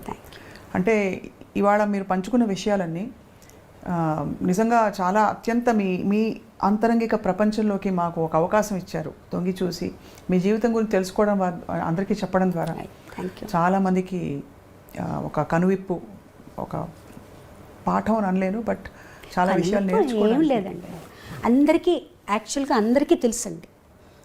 ఇప్పుడు మీకు తెలీదా చెప్పండి? నేనే ఇదే మిమ్మల్ని అడిగితే మీలోంచి ఎన్నో విషయాలు బయటకు వస్తాయి. కొంతమంది అవకాశం వస్తుంది అప్పుడప్పుడు, కొంతమందికి రాదు, అంతే. చాలామందికి ఇప్పుడు ఆ అవేర్నెస్ వచ్చిందండి, చాలా మటుకు వచ్చింది. మీరే గమనించండి, మీరు కొంతమందిని ఇంటర్వ్యూ చేస్తుంటారు ఈ మధ్యకాలంలో, చాలామందిలో అవేర్నెస్ ఒక వేరే ఏదో ఉంది, మనం ఆ ప్రశాంతతను పొందొచ్చు, ఇవి కాదు అనే ఒక రియలైజేషన్ వస్తుందండి. చాలా సంతోషించదగ్గ విషయం. ఈ సందర్భంగా మీ అనుమతితో, మొలచిన దేహము ముదియుటకును సరి, తలచిన దైవము తనలోనే, మాయామోహము మానదిది అని బాలుగారు ఆవిష్కరించిన సీడీ అండి ఇది. చాలా గొప్ప ప్రయాణం శైలజ గారు. ఇప్పుడు పాడుతున్న వారికి ఐ డ్రీమ్ ముఖంగా మీరు రియాలిటీ షో జడ్జిగా ఉన్నారు కాబట్టి అన్ని బాణీలు వస్తున్నాయి, కానీ ఒరిజినల్గా నిలిచిపోయే బాణీలు కొన్నే కనపడుతున్నాయనండి చాలామంది పెద్దలు చెప్తూ ఉంటారు, మీరు ఒక గాయనిగా. సో ఆ ఒరిజినాలిటీని బయటికి తీసుకురావాలంటే సింగర్స్లో ప్రతిభతో పాటు, అంటే శైలజ గారితో ఒక విశిష్టమైన శైలి, అలాగా ఏం చేయొచ్చో ఒక మాట చెప్పవలసిందిగా కోరుతున్నాం. అంటే ఇది ఛానల్స్ వాళ్ళని అడిగితే మాదేం లేదండి సింగర్స్ అంటారు, సింగర్స్ని అడిగితే ఛానల్స్ వాళ్ళు చెప్తున్నాను అంటారు. ఎక్కువగా అండి ఏ రియాలిటీ షోస్కి వెళ్ళినా, ఏ కాంపిటీషన్స్కి వెళ్ళినా రేటింగ్స్ కోసం కొత్త పాటలే పాడిస్తున్నారండి. ముఖ్యంగా కొత్త సాంగ్సే పాడుతున్నారు, అవన్నీ ఈజీగా పాడుతున్నారు. ఒక పాత పాట ఇచ్చి పాడమంటే మాకు కష్టం మేడం, మేము పాడలేమంటున్నారు. పోనీ ప్రాక్టీస్ చేసి పాడండి అంటే ఛానల్ వాళ్ళు వద్దంటున్నారండి అంటారు. గేస్ చేయడం ఎలా అండి వాళ్ళని చెప్పండి. ఇప్పుడు ఒక లెవెల్లో ఉన్న సాంగ్స్ అందరూ పాడుతున్నారు, పాడేవాళ్ళు ఉన్నారు యాక్చువల్గా. మంచి పాత పాటలు తీసుకొని, అంటే నేను పాత పాటలే పాడాలని నేను చెప్పట్లేదండి, వాటిల్లో ఉండే ఆ కష్ట సాధ్యమైన కొన్ని గమకాలు అవన్నీ కూడా పాడితే వీళ్ళ పొటెన్షియల్ ఏంటో మనకు తెలుస్తుంది. ఇవన్నీ ఒకటేలాగా అందరూ పాడుతున్నారు. అవును, దాంట్లో ఏదో కొంచెం విరుపులు ఎక్స్ప్రెషన్లు అవే తప్పించి ఒక గమకం కానీ ఒక చక్కటి ఒదుగులు కానీ అవి కనపడట్లేదు. మేము చెప్పినా కూడా జనాలు అంతగా నచ్చరండి. జనాలకి కొత్త పాటలు తప్పిస్తే పాత పాటలు నచ్చవు. ఎందుకు నచ్చవండి? మీరు ఒక ఎపిసోడ్ పాత పాటలతోనే చేయండి, ఎందుకు వింటారు? ఒకవేళ ఈ పిల్లలకి ఈ కాంపిటీషన్స్లో ఇలాంటి పాటలే పాడుతున్నా వాళ్ళు పాత పాటలు ప్రాక్టీస్ చేయాలండి, తప్పకుండా చేయాలి. దాని విలువ ఎప్పుడూ ఉంటుంది మేడం. అవును. ఇప్పుడు నేను ప్రాక్టీస్ చేయకుండా వదిలేశాను అనుకోండి, గబొక్కని ఏ పారిజాతం లేయగలను, ఎలా పాడగలుగుతాను చెప్పండి. నేను ప్రాక్టీస్ చేస్తుంటేనే అది నేను అప్పుడు వచ్చిన పాటే అది, కానీ దాని మీద ఒక మక్కువ ఉండాలి. ఆ పాటలో ఏదో ఒక మక్కువ ఉంది, దానిలో ఏముంది విషయం తెలియాలి. తర్వాత వాళ్ళని మేము కరెక్ట్గా అనలైజ్ చేయడం ఈజీ అవుతుంది. ఈ పాట వీళ్ళు పాడగలుగుతున్నారు, వీళ్ళల్లో ఈ పొటెన్షియల్ ఉంది అని. అన్ని పాటలు పాడమంటాను నేను, ఇవే కాదు అన్ని పాత పాటలు కూడా తీసుకొని ప్రాక్టీస్ చేయండి. ఒక్క పాత పాట తీసుకొని ప్రాక్టీస్ చేస్తే చాలు, ఒక రోజుకు ఒక పాట తీసుకొని ప్రాక్టీస్ చేస్తే చాలండి అసలు నిజంగా. అంటే నేను పాతకాలం పాటలే గొప్ప, ఇప్పుడు గొప్ప అని నేను ఏమీ చెప్పట్లేదు. మీరు ప్రాక్టీస్ చేసి చూడండి, అది ఎంత కష్టమో తెలుస్తుంది. నిజం. అది మీరు 50% పాడినా చాలు మీకు. అవును, అది నా ఉద్దేశం అండి. అంటే నేను ఎవరి మీద ఫోర్స్ చేసి ఇవే పాడాలని నేను చెప్పట్లేదు. ఒకటే రకమైన పాటలు విని విని విని కూడా ఒక్కోసారి చాలా చికాకేస్తుందండి. అన్నీ ఒకటే రకమైన సాంగ్స్, అన్నీ ఒకటే ఎక్స్ప్రెషన్స్, అన్నీ ఒకటే ఇవి. సో మీరు ఆలోచించండి, ఉదయం 9 నుంచి తెల్లవారుజామున 3 గంటల వరకు షూటింగ్ జరిగేటప్పుడు ఇవే పాటలు మనం వింటున్నాం అనుకోండి, పక్క రోజు ఎవరన్నా పాట అన్నారంటే కోపం వచ్చేస్తుంది. నిజంగా మీరు ఎంత ఓపెన్గా చెప్పినందుకు మీ నమస్కారాలు. Thank you. మంచి మాట, నిజంగా చెప్తున్నా. నా వరకైతే నాకు అలాగే అనిపిస్తుంది. అంటే అవును, అక్కడక్కడ టాలెంట్ మెరుపులు కనిపించినా నెక్స్ట్ ఏమిటి అనే చందన, నెక్స్ట్ ఏమిటి అని. కొంతమంది పిల్లలు మాకు పాడాలని ఇంట్రెస్ట్ ఉంది మేడం, మేము పాడగలుగుతాం మేడం, మాకు కూడా ప్రాక్టీస్ చేయాలని ఉంది మేడం అని వస్తారు. నేను చెప్పాను, ఎవరు అడిగినా అడగకపోయినా మీరు ప్రాక్టీస్ చేసుకోండి. మీరు ఎవరైనా సపోజ్ నేను పక్కకు పిలిచి నేను అడిగితే నువ్వు పాడగలగాలి, అట్లా మీరు ప్రాక్టీస్ చేసుకోండి. కనీసం మీకు ఆ తృప్తి ఉంటుంది, మాకు కూడా వాళ్ళు పాడుతున్నారనే తృప్తి ఉంటుంది అని చెప్తుంటాను నేను అన్నమాట. నా ఉద్దేశంలో ఈ పాటలు పాడడం తప్పు, ఆ పాటలు పాడడం కరెక్ట్ అని నేను చెప్పను, కానీ మీరు నిలబడాలంటే మటుకు పాత పాటలు పాడాల్సిందే, తప్పదు. గొప్ప కాంట్రిబ్యూటర్స్ మీరందరూ. మీరు మీ తరంలో వచ్చిన వారు, అంతకు ముందు వచ్చిన వాళ్ళందరూ అయితే ఇంకా చెప్పక్కర్లేదు మాటల్లో శైలజ గారు. ఎందుకంటే మీరు తీసుకొచ్చిన ఒరవడి అది 10 కాలాల పాటు మీరు పాడిన పాటల రూపంలో, మీరు చెప్పిన మాటల డబ్బింగ్ రూపంలో నిలిచిపోతుంది మనసుల్లో, అందరి మనసుల్లో కూడా.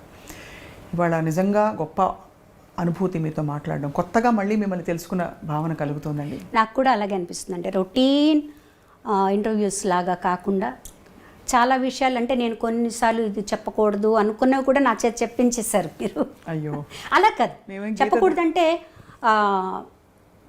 ఒక్కొక్కళ్ళకి ఒక్కొక్క ఇన్హిబిషన్ ఉంటుంది కదండి. కొన్ని నేనే పెట్టుకుందామని మీరు అన్నారు కదా, దానివల్ల ఇంకా ఎవరైనా ఇన్స్పైర్ అవుతారేమో. ఖచ్చితంగా అవుతారని నేను ఎందుకు నమ్ముతానంటేనండి, అందరూ ఇప్పుడు వెతుక్కుంటున్నారు ఏమిటి ఎందుకంటే మాయా ఎంత వెలుగునకు అంతే చీకటి, ఎంత సంపదకు అంత ఆపద, తెలిస్తే మోక్షము, తెలియకుంటే బంధము.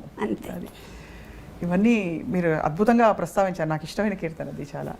సో ఇప్పుడు మీరు చెప్పిన ఈ విషయం చాలా మందికి మనసుల్లో అలా హత్తుకుంటుంది. వాళ్ళందరికీ అంటే ఇందులో ఒక శాంతి ఉందండి, డెఫినెట్గా ఉంది.